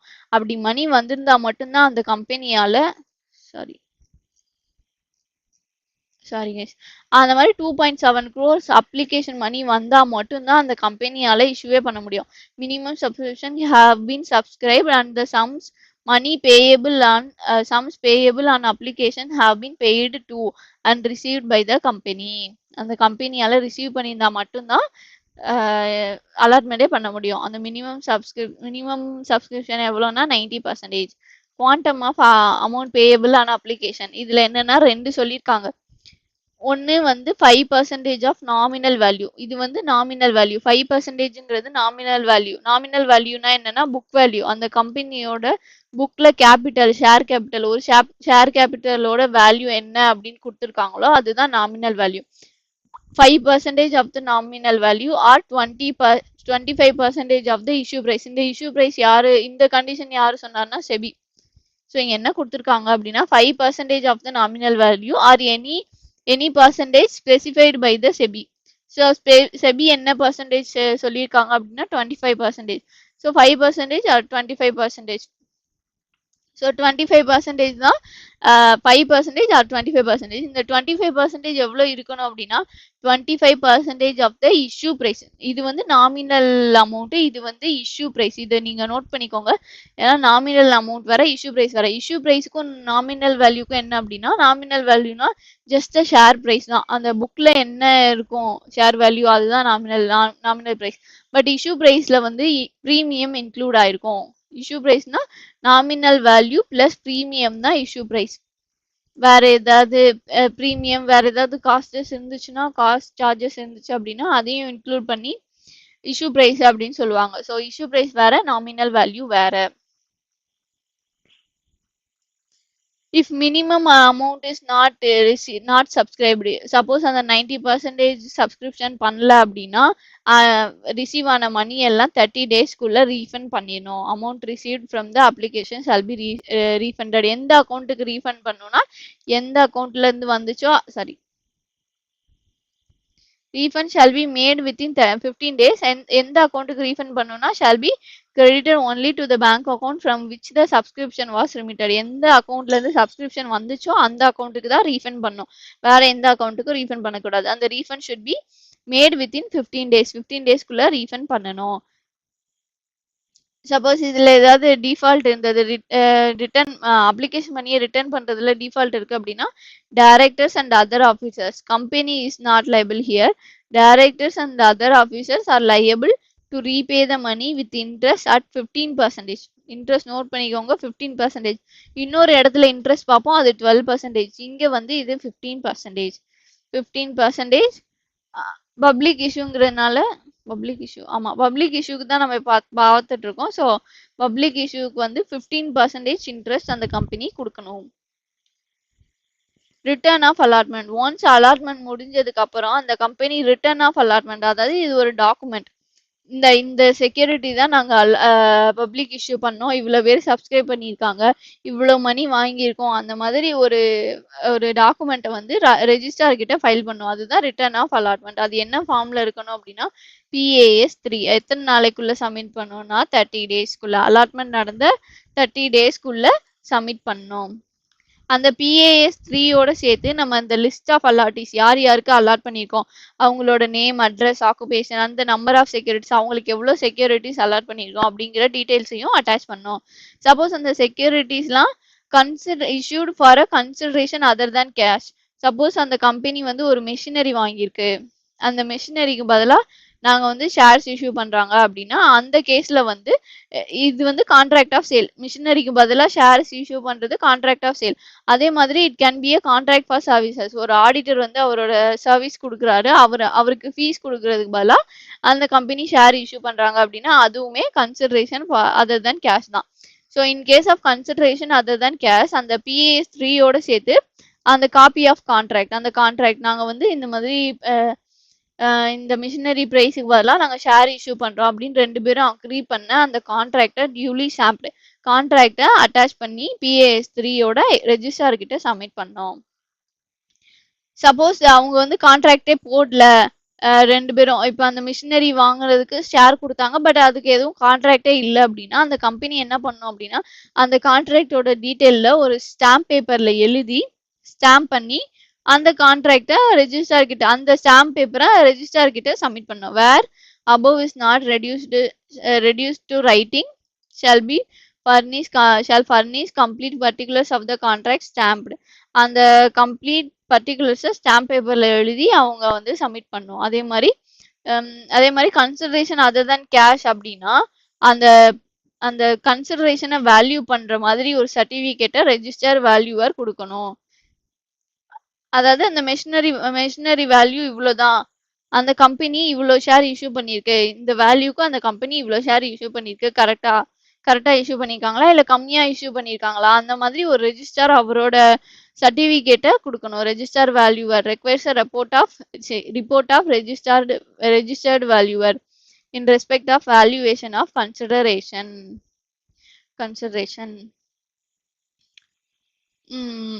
அதே மாதிரி சப்போஸ் அன்லிஸ்டட் கம்பெனி இஷ்யூ பண்றாங்க, அது பிரைவேட் பிளேஸ்மெண்டா இருந்தாலுமே, சாரி, அன்லிஸ்டட் கம்பெனி வந்து பப்ளிக் இஷ்யூ பண்ண முடியாது.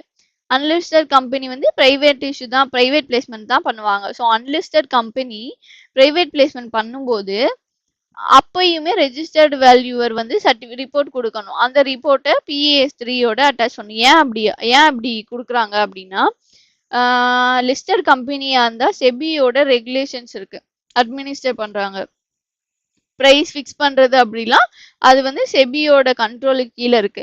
அன்லிஸ்டட் கம்பெனிக்கு செபியோட அட்மினிஸ்ட்ரேஷன் கிடையாது. ஸோ அவங்க எப்படி பிரைஸ் ஃபிக்ஸ் பண்ணியிருக்காங்க, அவங்களோட பிரைஸை வந்து கரெக்டாக ஃபிக்ஸ் பண்ணியிருக்காங்களா, அந்த மாதிரியான அவங்களோட ஷேரை பற்றி வேல்யூவேட் பண்ணுற ஒரு வேல்யூவேஷன் ரிப்போர்ட்டை அந்த கம்பெனி வந்து ரெஜிஸ்ட்ரார் கிட்ட சப்மிட் பண்ணும். ரிட்டர்ன் ஆஃப் அலாட்மெண்ட்டோட அட்டாச் பண்ணி அனுப்பணும். If there is any default, the company and its officers shall be liable to 1,000 rupees for each day or 1 lakh rupees, whichever is less.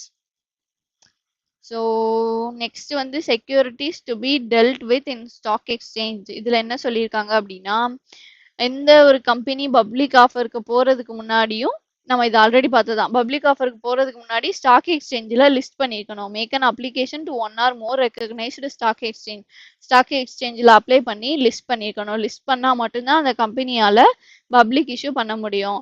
அதே மாதிரி அந்த கம்பெனியோட ப்ராஸ்பெக்டஸில் எந்த ஸ்டாக் எக்ஸ்சேஞ்சில் லிஸ்ட் பண்ணியிருக்காங்க அப்படிங்கிற டீட்டெயில்ஸ் எல்லாம் கொடுக்கணும். Name or names of the stock exchange in which the security shall be dealt with must be stated in the prospectus.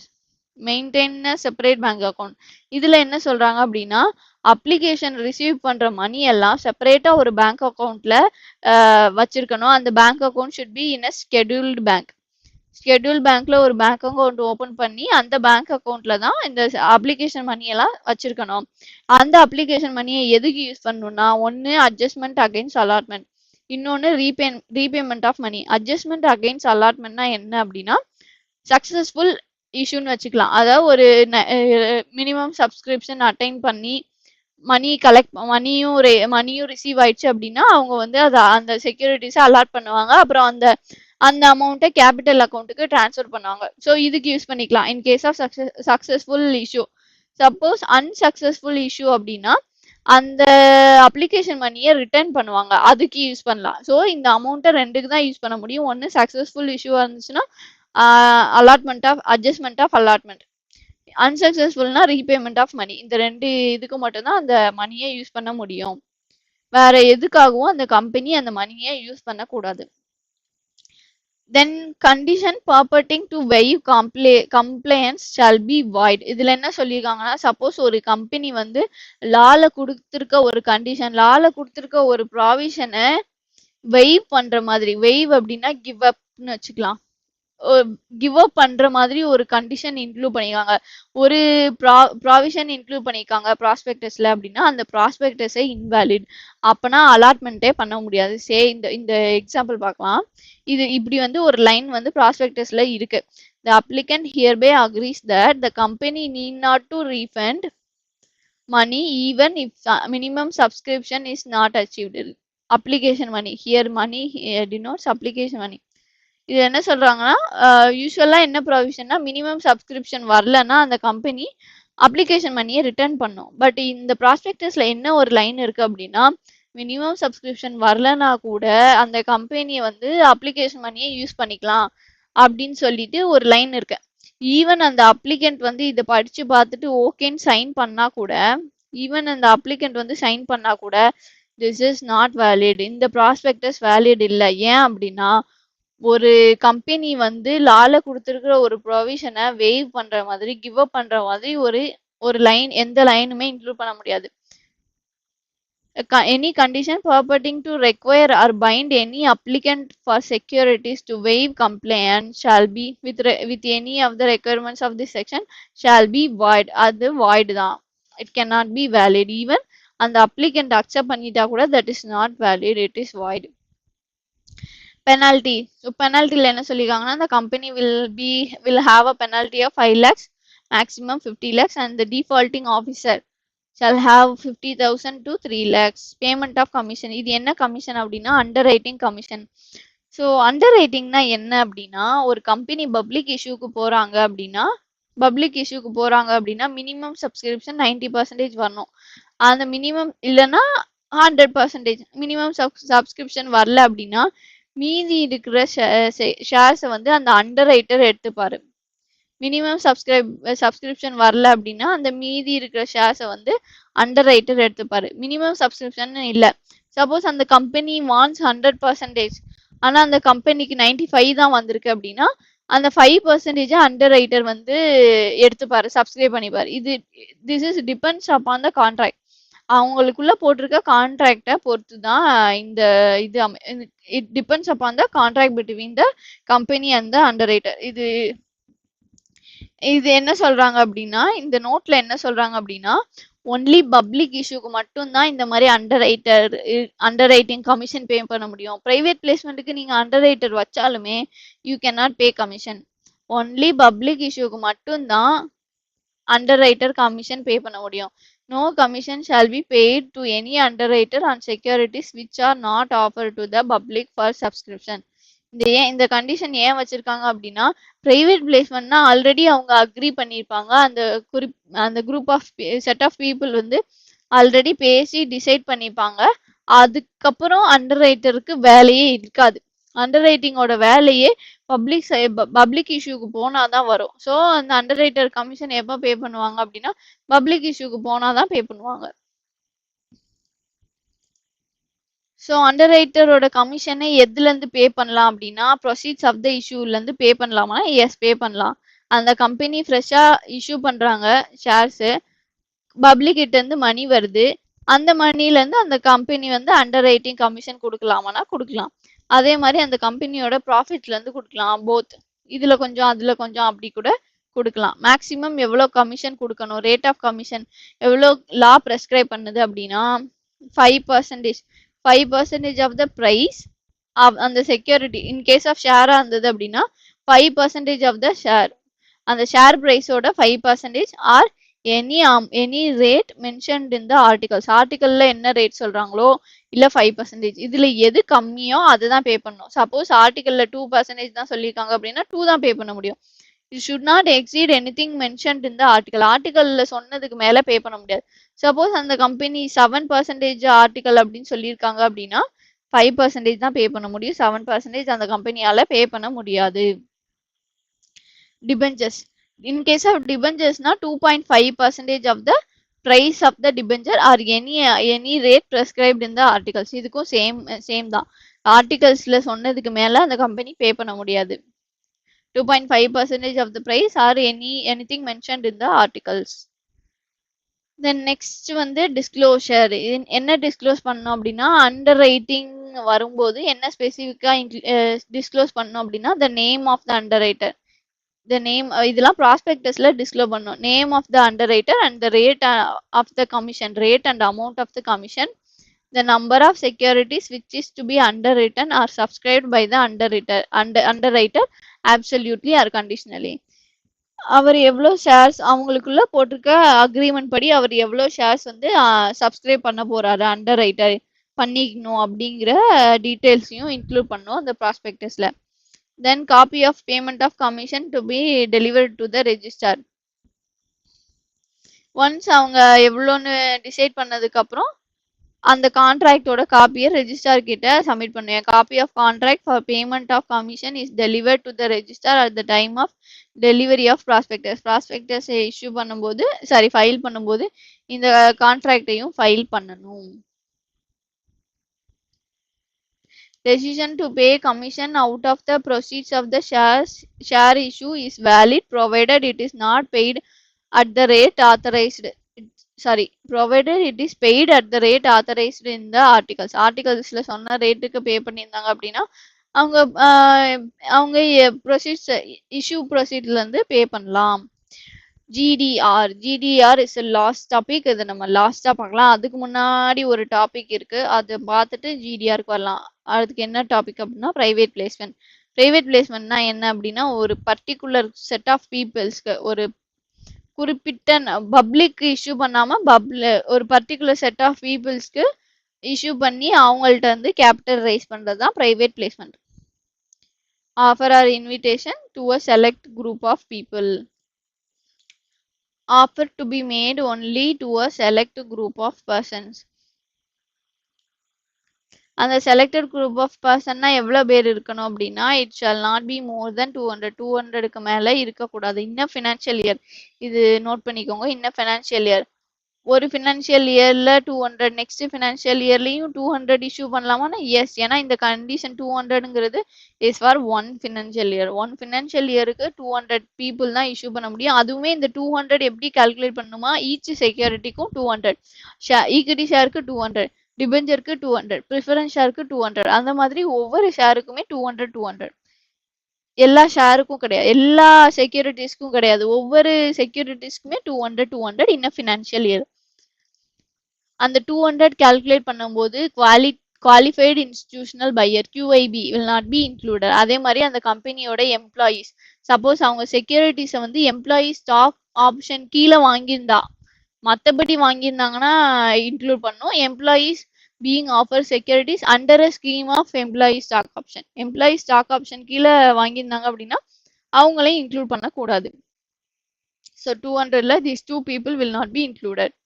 Restriction would be reckoned individually for each kind of security. அந்த 200 வந்து ஒவ்வொரு செக்யூரிட்டிக்கும் 200. Private placement deemed to be a public offer.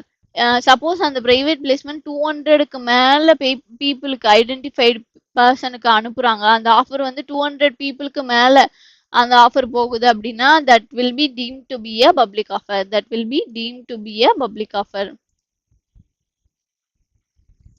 Private placement offer எப்படி issue பண்ணும் அப்படின்னா அந்த ஆஃபரோட சேர்த்து அப்ளிகேஷனையும் issue பண்ணும் அந்த ஐடென்டிஃபைடு பர்சனுக்கு. Shall not carry any right of renunciation. Right of ரினவுன்சியேஷன்னா என்ன அப்படின்னா ரைட்ஸ் இஷ்யூ எக்ஸாம்பிளுக்கு எடுத்துக்கலாம். அதுல என்ன அப்படின்னா சப்போஸ் ஏ அப்படிங்கிறவருக்கு அந்த கம்பெனி ரைட்ஸ் இஷ்யூ கொடுக்குது அப்படின்னா சப்போஸ் ஏக்கு அதை வாங்க விருப்பம் இல்லை அப்படின்னா அதை செல் பண்ணிடலாம். ஏ வந்து அதை செல் பண்ணிடலாம். சப்போஸ் பீங் ஒருத்தருக்கு செல் பண்றாரு அப்படின்னா பி அந்த ஷேரை வாங்கி அவரு ஷேர் ஹோல்டர் ஆயிடலாம். இதுதான் ரைட் ஆஃப் ரினவுன்சியேஷன். ரைட்ஸ் இஷ்யூல இதுதான் நடக்கும். ஸோ ரைட்ஸ் இஷ்யூக்கு வந்து ரைட் ஆஃப் ரினவுன்சியேஷன் இருக்கு. பட் இங்க என்ன சொல்றாங்க அப்படின்னா பிரைவேட் பிளேஸ்மெண்ட்டுக்கு ரைட் ஆஃப் ரினவுன்சியேஷன் கிடையாது. அதாவது சப்போஸ் அந்த பிரைவேட் பிளேஸ்மெண்ட் ஆஃபர் வந்து ஏக்கு தான் போகுது அப்படின்னா ஏ மட்டும்தான் வாங்க முடியும், அவர் அதை செல் பண்ண முடியாது. அதை வாங்கின பி வந்து ஷேர் ஹோல்டரா ஆக முடியாது. ஏ மட்டும்தான் அதை சப்ஸ்கிரைப் பண்ணி ஷேர் ஹோல்டரா ஆக முடியும். Resolution for private placement. Private பிளேஸ்மெண்ட்டுக்கு ஆஃபர் பண்றதுக்கு முன்னாடி அந்த கம்பெனி வந்து ஃபர்ஸ்ட் போர்டு ரிசல்யூஷன் போடணும், அதுக்கப்புறம் ஸ்பெஷல் ரிசல்யூஷன். ஸ்பெஷல் ரிசல்யூஷனுக்கு நமக்கு ஆல்ரெடி தெரிஞ்சது தான், ஒரு ஜெனரல் மீட்டிங் போடணும், நோட்டீஸ் எக்ஸ்பிளனேட்டரி ஸ்டேட்மெண்ட் கொடுக்கணும், ஜெனரல் மீட்டிங் கண்டக்ட் பண்ணணும், அப்புறமா ஸ்பெஷல் ரிசல்யூஷன் பாஸ் பண்ணணும். இந்த explanatory statement of the general மீட்டிங்ல என்னென்னலாம் இன்க்ளூட் பண்ணணும் அப்படின்னா the particulars of offer including board resolution, அந்த board resolutionையும் இன்க்ளூட் பண்ணணும். Date of passing the board resolution, board ரெசல்யூஷனை இன்க்ளூட் பண்ண தேவையில்ல, என்னைக்கு போர்டு ரெசல்யூஷன் பாஸ் பண்ணாங்க அந்த டேட் இன்க்ளூட் பண்ணணும். அந்த எந்த செக்யூரிட்டிஸை ஆஃபர் பண்றாங்க, எந்த ப்ரைஸ்ல ஆஃபர் பண்றாங்க, and justification for the price, அந்த ப்ரைஸுக்கு ஒரு ஜஸ்டிஃபிகேஷன் கொடுக்கணும். Then name and address of the valuer who performed valuation. Private பிளேஸ்மெண்ட்டுக்கு ப்ரைஸ் வேல்யூவேஷன் பண்ணியிருந்தாங்க, ஏதாவது வேல்யூவேஷன் ரிப்போர்ட் அட்டாச் பண்ணியிருந்தாங்க அப்படின்னா அந்த name and address of the valuer, யாரு அதை பெர்ஃபார்ம் பண்ணாங்களோ அவங்களோட நேம் அண்ட் அட்ரஸை கொடுக்கணும். Amount which the company intends to raise, material terms, any other material terms of the contract, அதெல்லாம் இன்க்ளூட் பண்ணி எக்ஸ்பிளனேட்டரி ஸ்டேட்மெண்ட் இஷ்யூ பண்ணணும். சப்போஸ் அந்த செக்யூரிட்டி வந்து நான் கன்வெர்டபிள் டிபெஞ்சரை இஷ்யூ பண்றாங்க அப்படின்னா போர்டு ரெசல்யூஷன் ஒரு ஸ்பெசிஃபைடு லிமிட்ல இருந்துச்சு அப்படின்னா போர்டு ரெசல்யூஷனே என்ஃப். அந்த ஸ்பெசிஃபைடு லிமிட் எவ்வளோ அப்படின்னு நமக்கு கொடுக்கல, த லிமிட் ஸ்பெசிஃபைடு அது எவ்வளோன்னு கொடுக்கல. So this is not relevant for எக்ஸாம்க்கு இந்த பாயிண்ட் ரெலவெண்ட்டே கிடையாது. ஜஸ்ட் உங்களோட அண்டர்ஸ்டாண்டிங்காக நான் சொல்றேன். அந்த ஸ்பெசிஃபைடு லிமிட்டை எக்ஸீட் பண்ணல அப்படின்னா போர்டு ரெசல்யூஷனே போதும். அந்த ஸ்பெசிஃபைடு லிமிட்டை எக்ஸீட் பண்ணா கூட 1 இயருக்கு ஒரு ஸ்பெஷல் ரெசல்யூஷன் இஷ்யூ பண்ணா போதும். ஒவ்வொரு இஷ்யூ அப்பையும் ஸ்பெஷல் ரெசல்யூஷன் இஷ்யூ பண்ணணும்னு அவசியம் இல்லை.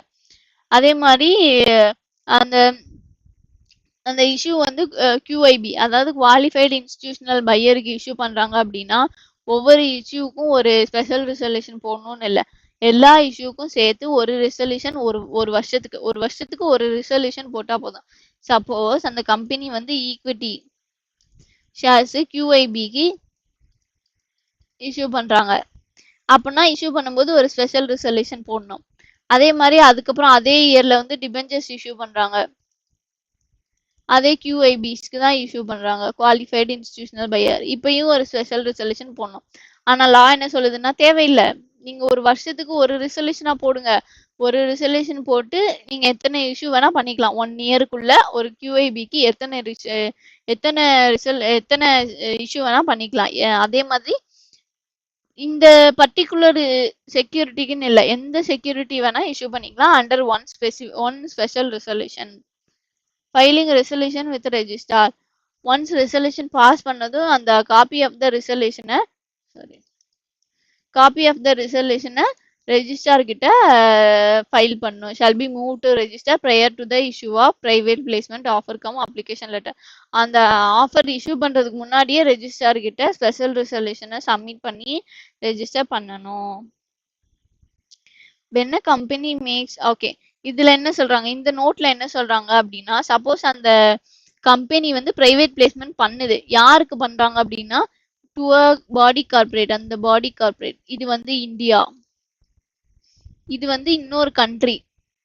அந்த கண்ட்ரியில இருக்கிற பாடி கார்பரேட்டுக்கு இஷ்யூ பண்றாங்க. அண்ட் அந்த country sharing land border with India. இந்தியாவோட லேண்ட் பார்டர் ஷேர் பண்ற ஒரு கண்ட்ரியில இருக்கிற பாடி கார்பரேட். இந்தியாவோட லேண்ட் பார்டர் ஷேர் பண்ற கண்ட்ரிலாம் என்ன அப்படின்னா சைனா, பங்களாதேஷ், பாகிஸ்தான், பூட்டான், நேபாள், மியான்மர், இந்த மாதிரியான கண்ட்ரிஸ்லாம் இந்தியாவோட லேண்ட் பார்டர் ஷேர் பண்றாங்க. ஸோ இந்த கண்ட்ரியில இருக்கிற ஏதாவது ஒரு பாடி கார்பரேட்டுக்கு செக்யூரிட்டிஸ் ஆஃபர் பண்றாங்க அப்படின்னா அந்த கம்பெனி ஃபர்ஸ்ட் கவர்மெண்ட் அப்ரூவல் வாங்கணும். கவர்மெண்ட் அப்ரூவல் வாங்கினதுக்கு அப்புறம் தான் இஷ்யூவே பண்ண முடியும்.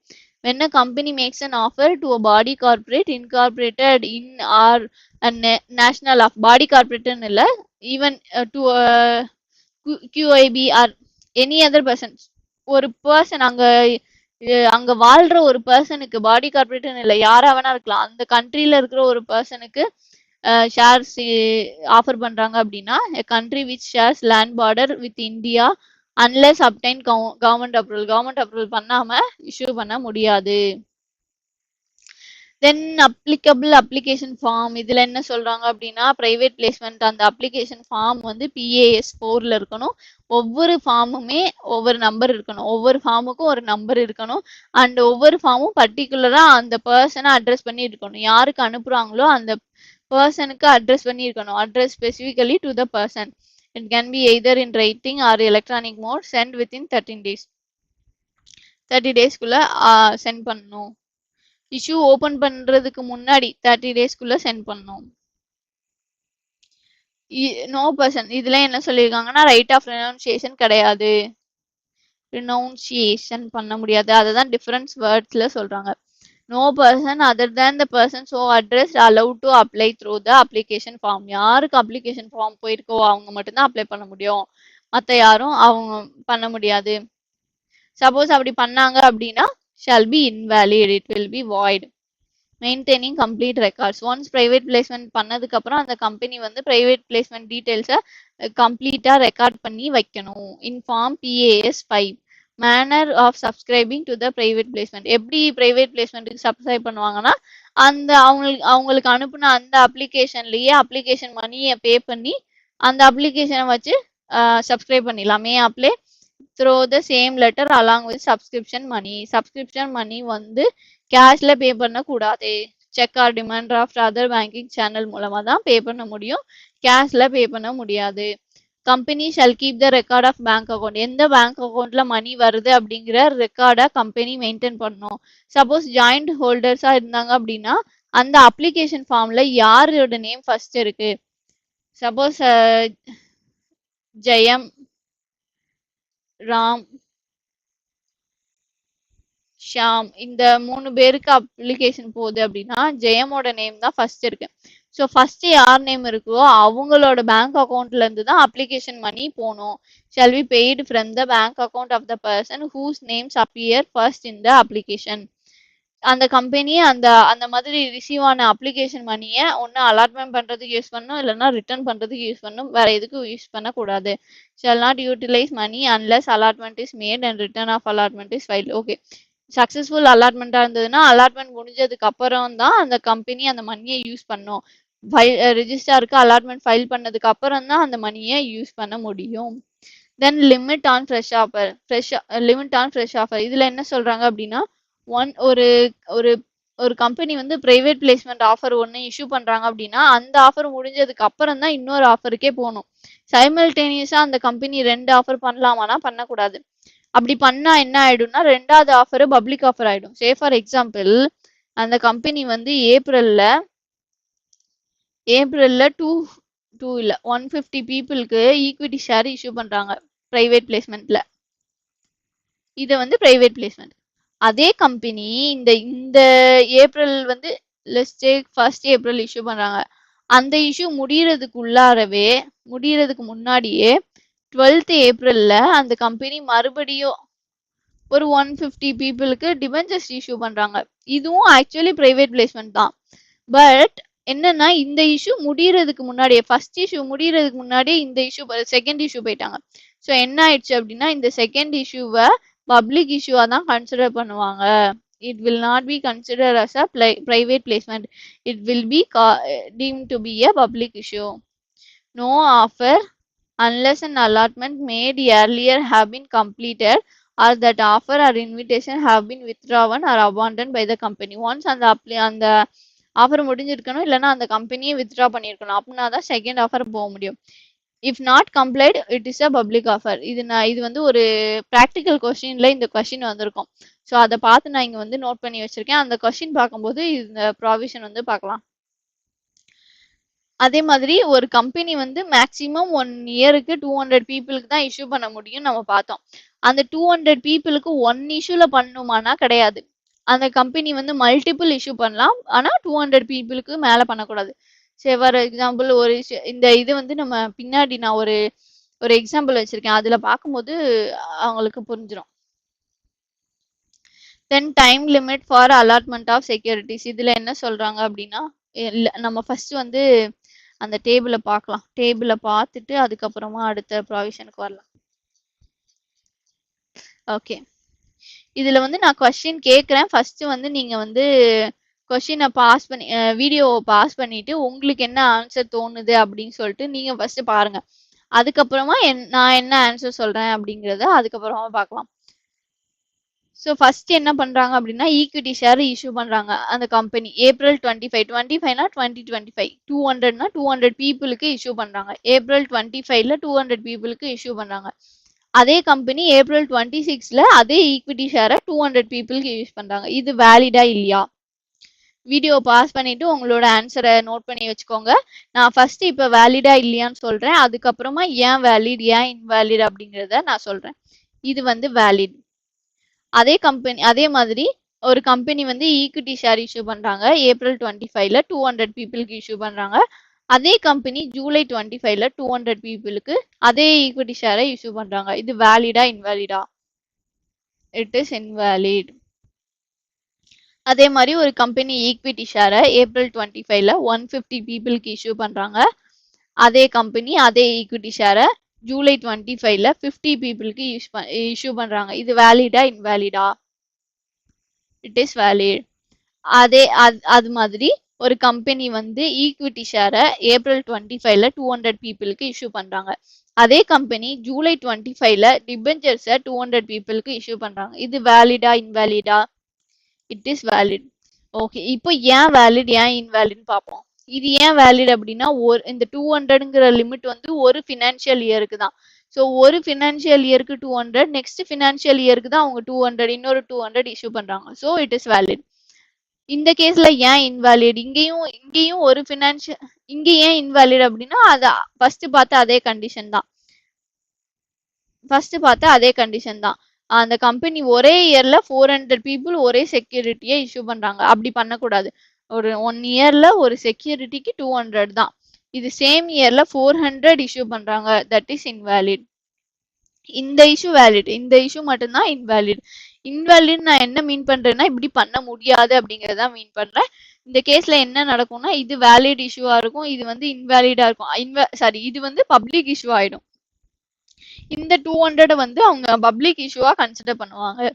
அதே மாதிரி இது ஏன் வேலிட் அப்படின்னா இது மேக்ஸிமம் லிமிட் வந்து 200, அதை வந்து எக்ஸீட் பண்ணல. அந்த கம்பெனி 2 இஷ்யூ பண்ணிருக்காங்க, பட் அந்த மேக்ஸிமம் நம்பர் 200 எக்ஸீட் ஆகல. இதுதான் நம்ம வந்து லாஸ்ட் பாயிண்ட்ல பார்த்தோம். அந்த கம்பெனி வந்து மோர் தேன் 1 இஷ்யூ பண்ணலாம், ப்ரொவைடட் 200 எக்ஸீட் ஆகக்கூடாது. அவ்வளவுதான். 200 எக்ஸீட் ஆகாம அந்த கம்பெனி எத்தனை இஷ்யூ வேணா பண்ணலாம். So it is valid.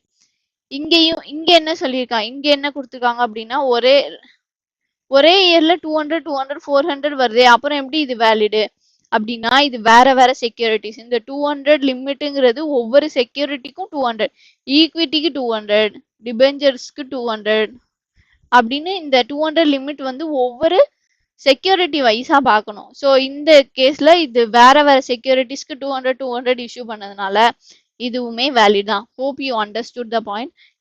இதுவுமே மேபி எம்சிக்யூல எம்சிக்யூல இல்லைன்னா டிஸ்கிரிப்டிவ் கொஸ்டின்ல கூட வர்றதுக்கு சான்ஸ் இருக்கு. Hope you understood the points. Next வந்து அடுத்து நம்ம விட்டதுல இருந்து பார்க்கலாம். ஓகே, அடுத்து வந்து time limit for allotment of securities. எத்தனை நாளுக்குள்ள செக்யூரிட்டிஸ் வந்து அலாட் பண்ணோம் அப்படின்னா மணி வந்ததுல இருந்து வித்தின் 16 டேஸ். வித்தின் 16 டேஸ் அந்த கம்பெனி வந்து அலாட்மெண்ட் பண்ணணும். Receipt of application money. Application money வந்து 60 டேஸ்க்குள்ள அலாட்மெண்ட் பண்ணணும். சப்போஸ் அந்த கம்பெனி 60 டேஸ்க்குள்ள அலாட்மெண்ட் பண்ணல அப்படின்னா 15 டேஸ்க்குள்ள 60 டேஸ்க்குள்ள அலாட்மெண்ட் பண்ணல அப்படின்னா இன்னொரு 15 டேஸ் டைம் கொடுத்துருக்காங்க. ஸோ டோட்டலா 75 டேஸ். 75 டேஸ்க்குள்ள ரீஃபண்ட் பண்ணோம். 60 டேஸ்க்குள்ள அலாட்மெண்ட் பண்ணல அப்படின்னா இன்னொரு 15 டேஸ் டைம் கொடுத்துருக்காங்க. அப்படின்னா அந்த 15 டேஸ்க்குள்ள அந்த கம்பெனி ரீஃபண்ட் பண்ணணும். அப்படி 15 டேஸ்க்குள்ள கம்பெனி ரீபே பண்ணல அப்படின்னா இன்ட்ரெஸ்ட் சார்ஜ் பண்ணுவாங்க. இது வந்து ஒரு ரொம்ப இம்பார்ட்டன்டான பாயிண்ட். கொஸ்டின்ல வர்றதுக்கு நிறைய சான்ஸ் இருக்கு. ஸோ இது என்னன்னா 15 டேஸ்க்குள்ள வரல அப்படின்னா இன்ட்ரெஸ்ட் பே பண்ணணும். அந்த இன்ட்ரெஸ்ட் எதுல இருந்து கால்குலேட் பண்ணுவாங்கன்னா 76th டேல இருந்து அப்படின்னு நினைப்பீங்க, பட் அதுதான் கிடையாது. அந்த இன்ட்ரெஸ்ட் எந்த டேல இருந்து கால்குலேட் பண்ணுவாங்கன்னா 61st. இந்த 60th டே வரைக்கும் தான் அந்த கம்பெனி அலாட்மெண்ட் பண்றதுக்கு டைம் லிமிட். அதுக்கு மேல போயிடுச்சு, அந்த கம்பெனி 15 டேஸ்க்கு அப்புறமும் ரீஃபண்ட் பண்ணல அப்படின்னா இன்ட்ரெஸ்ட் பே பண்ணா அந்த இன்ட்ரெஸ்ட் எத்தனாவது டேட், எந்த டேட்ல இருந்து பே பண்ணணும் அப்படின்னா 61st டேல இருந்து பே பண்ணணும். Suppose let's take for an example, அந்த கம்பெனி வந்து அலாட்மெண்ட் நடந்த 90 டேஸ்க்கு வரைக்குமே ரீஃபண்ட் பண்ணல.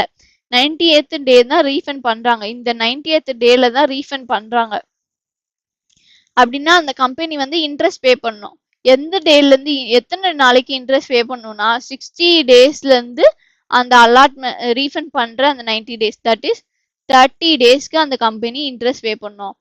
இது வந்து ஒரு இம்பார்ட்டன்ட் ப்ராவிஷன். நம்ம வந்து இந்த 15 டேஸ் டைம் இருக்கே, அப்போ இன்ட்ரெஸ்ட் வந்து இந்த 15 டேஸ்க்கு வராதுன்னு நினைப்போம். பட் அந்த லால என்ன கொடுத்துருக்காங்க அப்படின்னா இந்த 15 டேஸுக்குமே நம்ம இன்ட்ரெஸ்ட் பே பண்ண தான் செய்யணும்.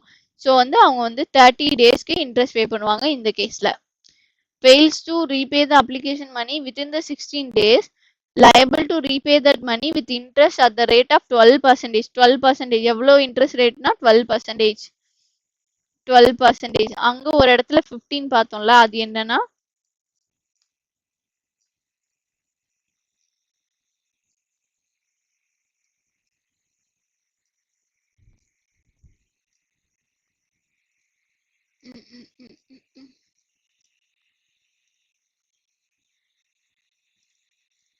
எதுல பார்த்தோம்?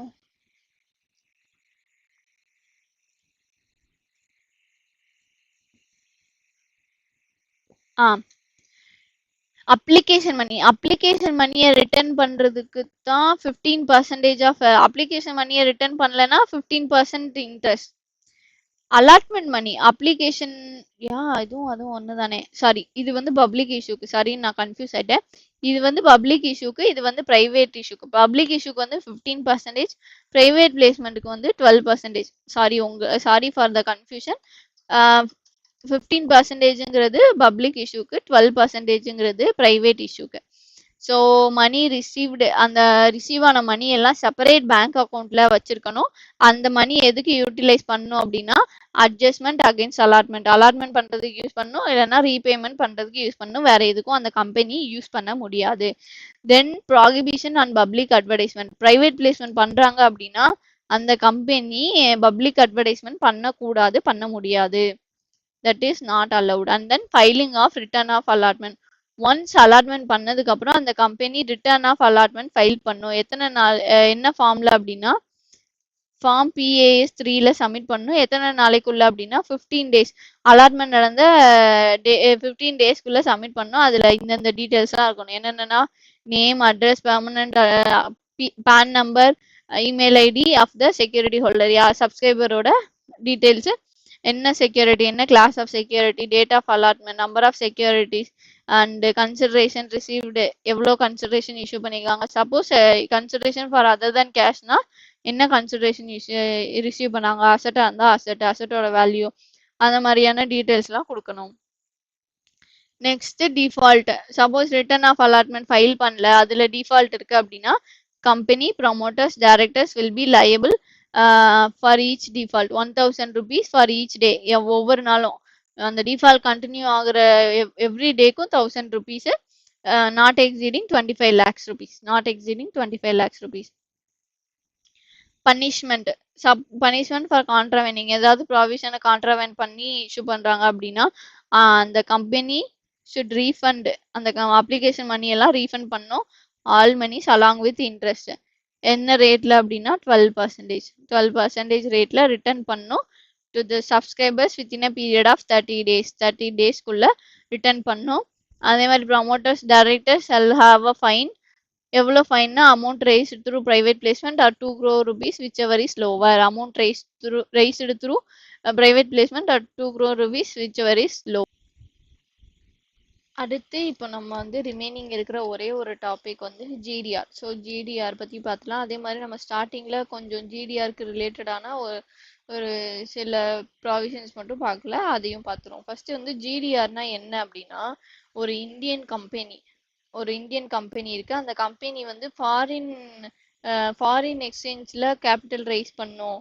அந்த கம்பெனி வந்து ஃபாரின் கரன்சி வேணும், ஐ மீன் ஃபாரின் கேபிட்டல் ரைஸ் பண்ணணும் அப்படின்னு நினைக்கிறாங்க அப்படின்னா அந்த கம்பெனி எப்படி பண்ணுவாங்க முன்னாடி. இது வந்து இப்போ வந்து அமெண்ட்மெண்ட்ஸ் வந்துருச்சு. இது வந்து ஜிடிஆர்ங்கிற கான்செப்ட் வந்து முன்னாடி இருந்தது. என்ன பண்ணுவாங்க அப்படின்னா அந்த இந்தியன் கம்பெனி வந்து டொமஸ்டிக் கஸ்டடியனை கான்டாக்ட் பண்ணுவாங்க. டொமஸ்டிக் கஸ்டடியன்னா இந்தியன் கஸ்டடியன் பேங்கை கான்டாக்ட் பண்ணுவாங்க.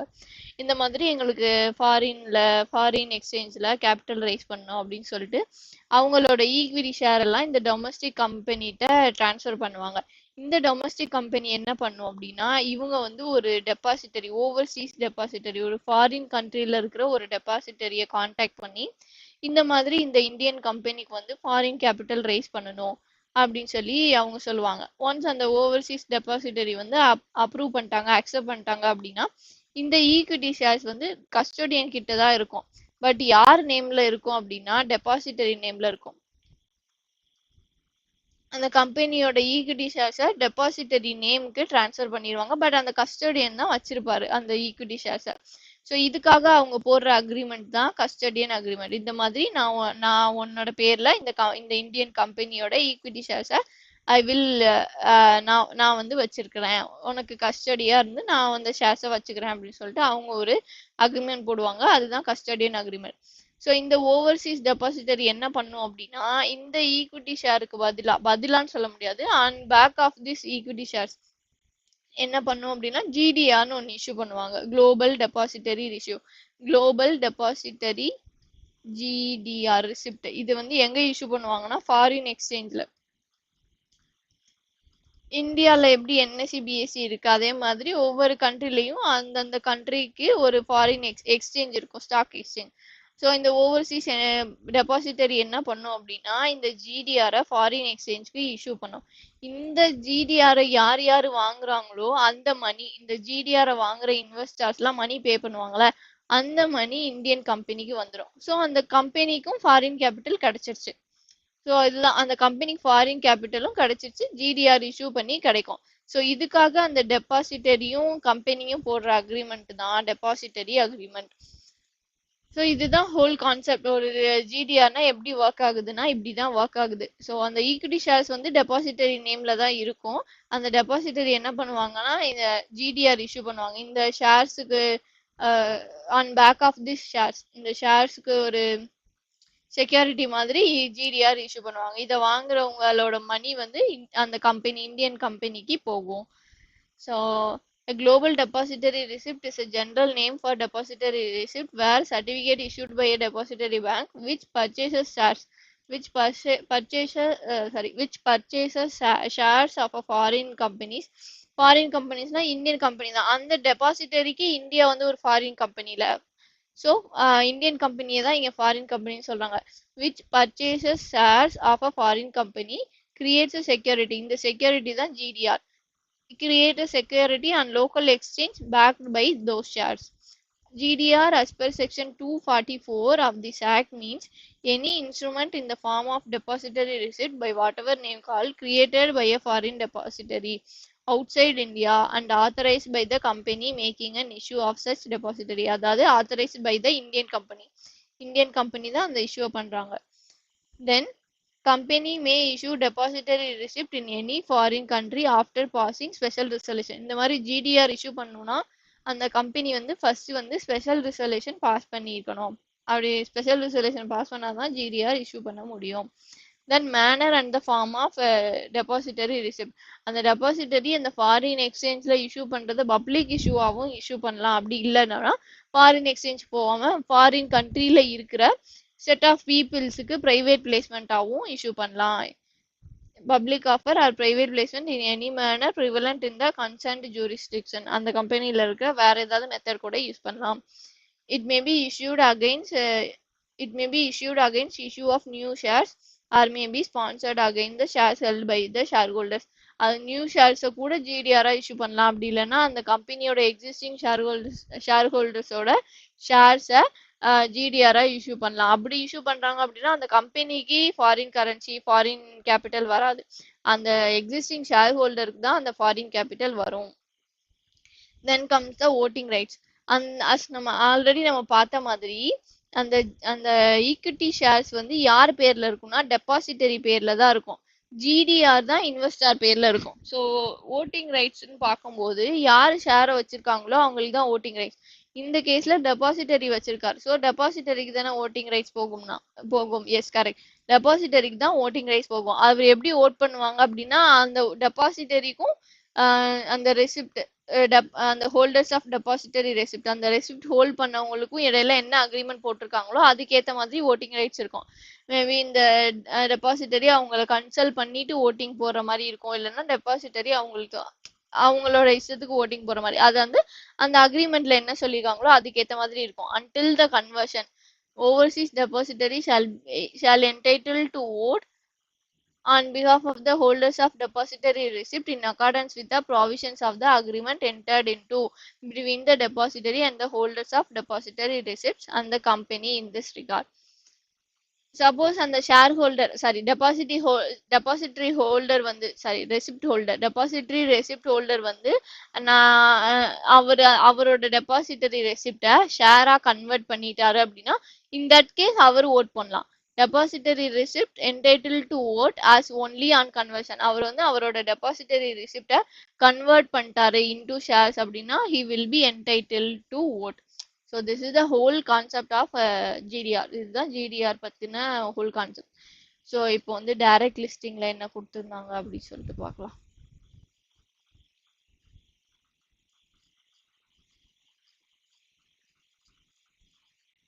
ஓகே, இங்க என்ன கொடுத்திருந்தாங்க அப்படின்னா இதுவும் அதேதான். இப்போ வந்து இந்த ஜிடிஆருக்கு பதிலா ஒரு அமெண்ட்மெண்ட் வந்திருக்கு. அந்த அமெண்ட்மெண்ட் என்னன்னா ஓவர்சீஸ் டைரக்ட் லிஸ்டிங். First இத பார்க்கலாம். Prior to above amendment, Indian companies could access the overseas equity markets only through depository receipt. American depository receipt or global depository receipt. ADR na enna? American depository receipt na it is only for USA market. United ஸ்டேட்ஸோட மார்க்கெட்ஸுக்கு மட்டும்தான் இந்த ADR applicable ஆகும். Global மார்க்கெட்டுக்கு GDR. இதுதான் difference இந்த ரெண்டுக்கும். இந்த ஏடிஆர் ஜிடிஆர்லாம் ஈக்விட்டி ஷேர்ஸ்க்கு மட்டும்தான். ஈக்விட்டி ஷேர்ஸை லிஸ்ட் பண்ணணும் அப்படின்னா ஈக்விட்டி ஷேர்ஸ் மூலமா கேபிட்டல் ஃபாரின் கேபிட்டல் ரைஸ் பண்ணணும்னு நினைச்சாதான் இந்த ஏடிஆர் ஜிடிஆர்லாம். சப்போஸ் அந்த கம்பெனி வந்து ஈக்விட்டி ஷேர் இல்லாம டெட் டிபெஞ்சர்ஸ் இஷ்யூ பண்ணி ஃபாரின் கேபிட்டல் ரைஸ் பண்ணணும்னு நினைச்சாங்கன்னா அதுக்கெல்லாம் இந்த ஜிடிஆர் ஏடிஆர்லாம் தேவையில்லை. அந்த கம்பெனி டைரக்டா லிஸ்ட் பண்ணலாம்.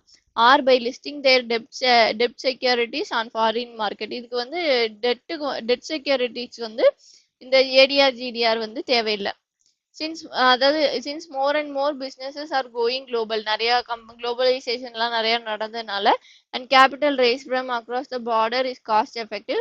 Hence section 23 subsection 3 was inserted to open ways for overseas direct listing. Overseas direct listing is a procedure.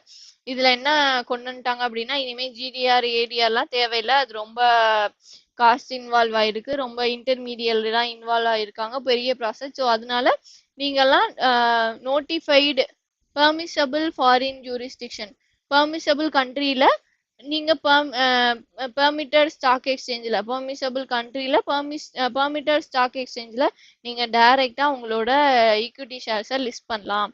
For notified class of public companies by allowing them to issue notified securities for the purpose of listing on permitted stock exchange in permissible foreign jurisdictions or such other jurisdictions as may be.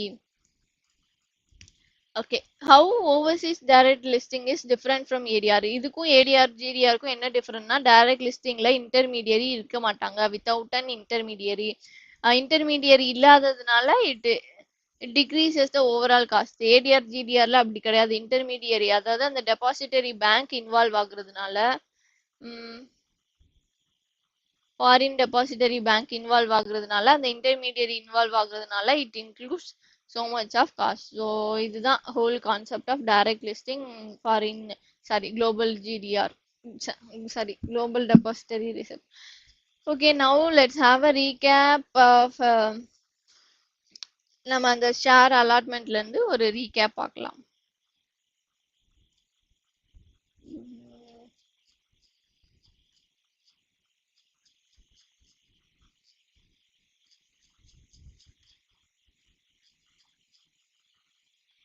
Okay, அலாட்மெண்ட்னா என்னன்னா application accept பண்ணிட்டாங்கன்னா that is an allotment. It is an appropriation out of the previously unappropriated capital and forfeited shares are reissued. That is not allotment. Minimum subscription is 90%. Once the application received for the minimum subscription, then only they can do the allotment. Minimum application money எவ்வளோனா 5% of the nominal money or 25% of the issue price, whichever is lower. No, whichever is lower. Sorry for the confusion. 5% of the nominal or 25% of the issue price. It should not be less than this both.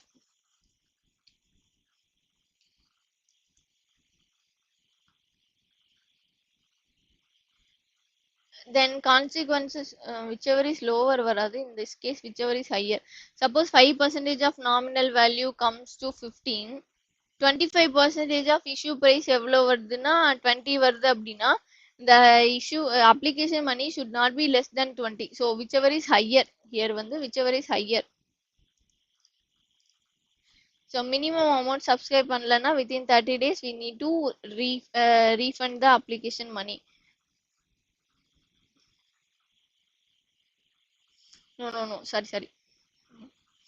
If the application money is not received within 30 days, 30 daysக்கு time இருக்கு application money receive பண்றதுக்கு. 30 daysக்குள்ள அந்த application money வரல அப்படின்னா தான் அந்த மணியை return பண்ணும். அந்த ரிட்டர்ன் பண்றது 15 daysக்குள்ள பண்ணும். 15 daysக்குள்ள ரீஃபண்ட் பண்ணும். 30 days வந்து time limit to receive the application money. Within 15 days, we need to refund. Suppose 15 days kulla refund பண்ணலனா directors and the other officers, company here is not liable, only the directors and the other officers will be liable to pay interest at the 15%. It is public issueங்கறனால 15%. எந்த refund பண்றது எந்த அக்கவுண்ட்ல பண்ணனும்னா shall be credited to the bank account from which the subscription was remitted, and return of allotment shall be filed with the register in PAS 3 within 30 days of the allotment. என்னென்ன details அந்த PAS ஓட என்னென்ன attachment பண்ணனும்னா list of allottees and the number of securities allotted to them, and in case of shares issued for consideration other than cash, the copy of the contract should be included. If it is not reduced to writing, the same should be included. The same need to be given in the stamp paper. Shall furnish complete particulars of the contract stamped with the stamp duty. In case of consideration for other than cash, we need to provide a report of registered valuer. We need to provide a report of registered valuer in respect of valuation of the consideration. In case of an unlisted company is making any issue, in that case also we need to attach the valuation report of the registered valuer. Then punishment for default, a company and the officer shall be punishable for 1,000 for every day not exceeding 1 lakh. And then securities to be dealt with in stock exchange. Section 40 ல என்ன பார்த்தோம் அப்படின்னா, before making public offer, the company need to be listed in a stock exchange, and the name of the stock exchange should be given in the prospectus. Maintaining separate account, and the application money should be kept in a separate bank account with a scheduled bank. It can be used only against allotment of securities or repayment of application money. Condition purporting to waive compliance shall be void. Any condition purporting to require or bind any application for securities to waive compliance with any of the requirements of this section shall be void. அதுக்கு ஒரு example தான் நம்ம இங்க பார்த்தோம். Then penalty for company 5 lakhs to 50 lakhs, defaulting officer 50,000 to 3 lakhs. Payment of commission வந்து underwriting commission. It is only applicable for public company. For private placement, no commission can be paid. It can be paid out of proceeds of issue or profit of the company, or both. Rate of commission for shares 5% or 5% or any rate mentioned in the article. Should not exceed 5% or any amount mentioned in the articles. For debentures 2.5% or any rate mentioned in the articles, whichever is lower. Hence, and then disclosure. In case of underwriting, we need to disclose the name of the underwriter, rate and commission payable, and the number of securities underwritten or subscribed. Then payment of commission, copy of payment of commission. The contract need to be filed with the registrar at the time of delivery of prospectus, at the time of filing of prospectus. Then GDR நம்ம பார்த்தது தான்.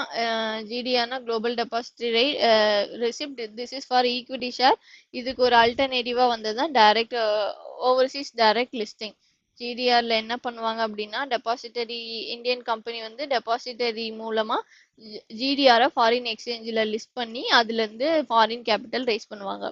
GDR issue பண்ணணும்னா first special resolution போடணும், அப்படின்னா தான் GDR issue பண்ண முடியும். GDR issue பண்றதுக்கு பப்ளிக் ஆஃபர் மூலமாகவும் GDR இஷ்யூ பண்ணலாம், ஆர் பிரைவேட் பிளேஸ்மெண்ட் மூலமாகவும் இஷ்யூ பண்ணலாம். It may be issued against issue of new shares, or it may B sponsors again. அதாவது it may be issue of new shares or offer for sale. Voting right until the conversion, depository bank will vote. After the conversion, the shareholder will vote.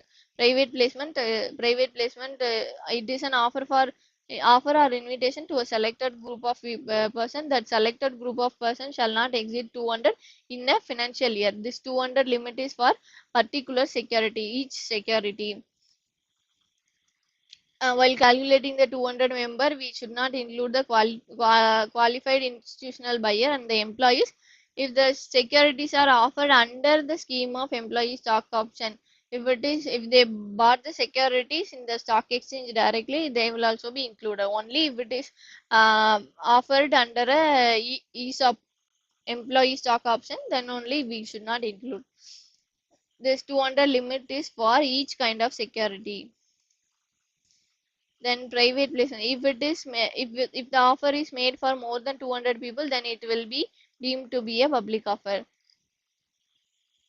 Private placement offer shall include the application also, and it shall not carry any right of renunciation and resolution for private placement. For before offering private placement, the company should pass a special resolution, and the explanatory statement shall include the particulars and the date of board resolution, particulars of the offer and the date of board resolution, and the kinds of securities and offered, and also the basic justifications for the price, and the name and address of the valuer who performed the valuation, and the amount which the company intends to raise, and any material terms.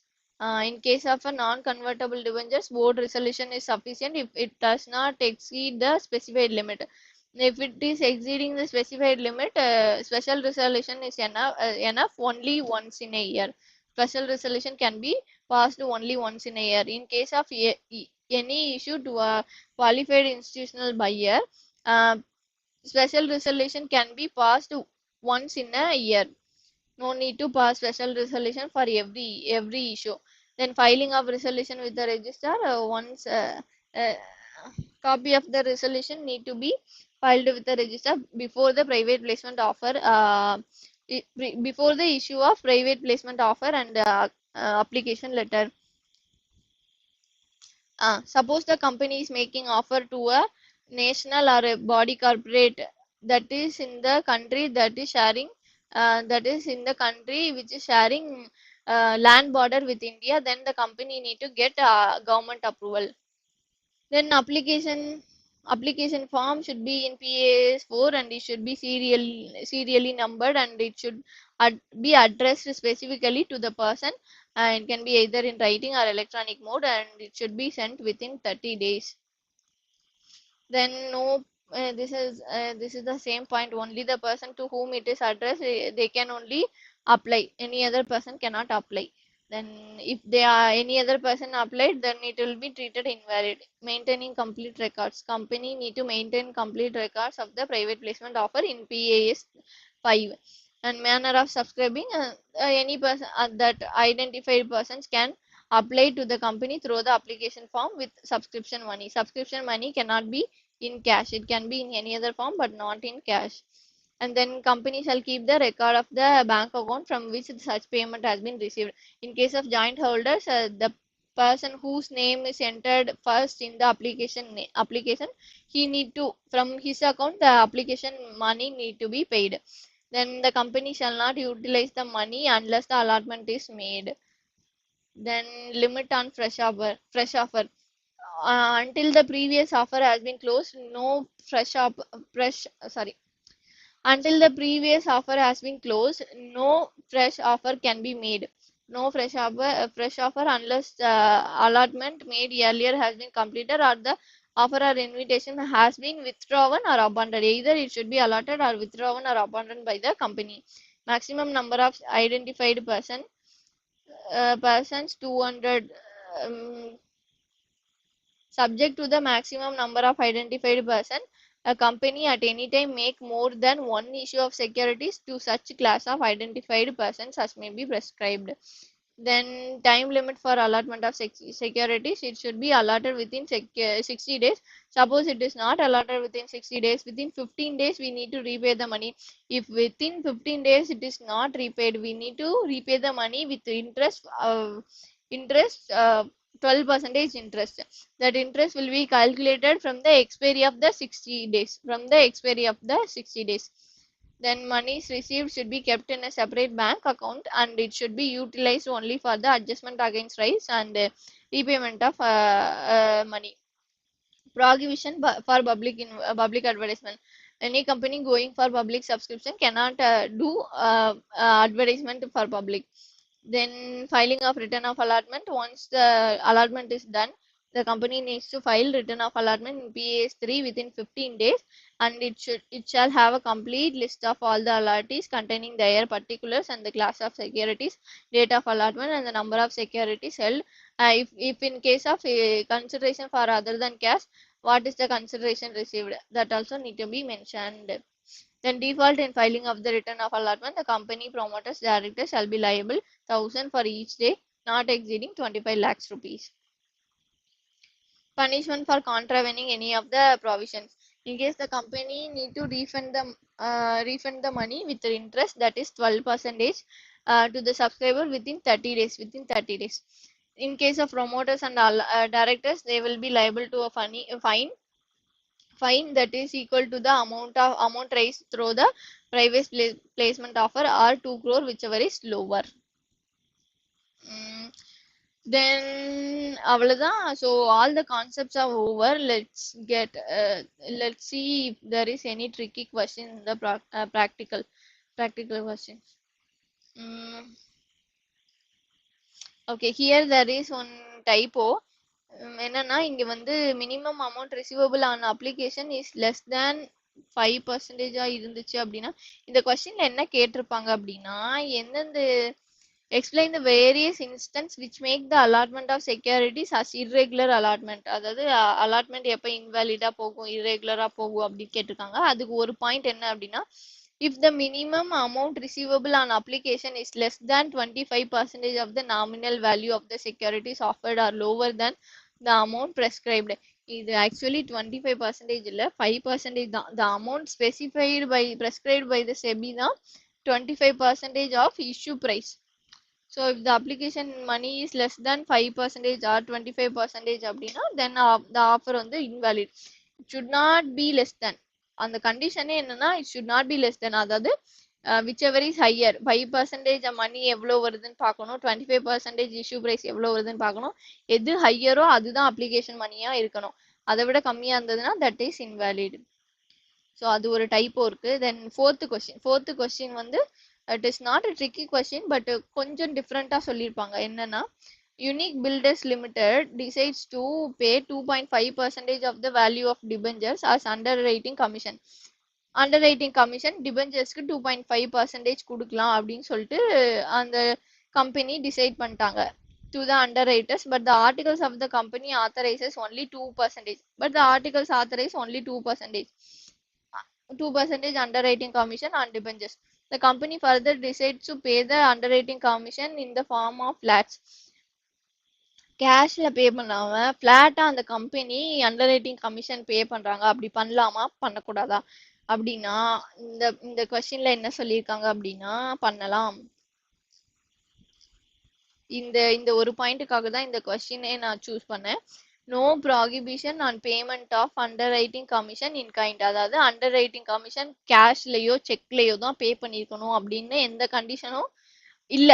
So அது வந்து கைண்ட்ல பே பண்ணலாம், அது வந்து எதுவும் தப்பு கிடையாது அப்படின்னு சொல்றாங்க. ஆனா என்னன்னா 2%க்கு எக்ஸீட் ஆகக்கூடாது. ஏன்னா நம்ம ஆல்ரெடி பார்த்த மாதிரி டிபெஞ்சருக்கு 2.5% or anything mentioned in the article. It should not exceed the anything mentioned in the article. ஆர்டிகல்ல 2% சொல்லியிருந்தாங்கன்னா 2% தான் பே பண்ண முடியும். The decision of Unique Builders Limited to pay underwriting commission exceeding 2% as prescribed in the articles is invalid. So வந்து இது இந்த ஒரு பாயிண்ட்டுக்காக தான் அண்டர்ரைட்டிங் கமிஷன் இன் கைண்ட் பே பண்ணலாம், இட் இஸ் வேலிட் அப்படிங்கிறதுக்காக மட்டும்தான் இந்த கொஸ்டின் சூஸ் பண்ணேன். ஸோ வேற எதுவும் ட்ரிக்கி கொஸ்டினே இல்லை இந்த சாப்டர்ல, எல்லாமே ஈஸி கொஸ்டின்ஸ் தான். உங்களுக்கு ஒன்ஸ் கான்செப்ட் புரிஞ்சிருச்சு அப்படின்னா வந்து ஈஸியாக நீங்களே சால்வ் பண்ணிடலாம். So that's it guys. Chapter number 3யும் கம்ப்ளீட் பண்ணிட்டோம். Hope you understood the concept. உங்களுக்கு வீடியோ பிடிச்சிருந்ததுன்னா ப்ளீஸ் லைக் பண்ணுங்க, சப்ஸ்கிரைப் பண்ணுங்க, அண்ட் உங்களோட ஃப்ரெண்ட்ஸுக்கு ஷேர் பண்ணி விடுங்க. உங்களோட கமெண்ட்ஸ் எல்லாம், உங்களோட சஜஷன்ஸ், உங்களுக்கு ஏதாவது சொல்லணும்னா please put it on the comment. And thank you so much guys. Thank you so much for வாட்சிங்.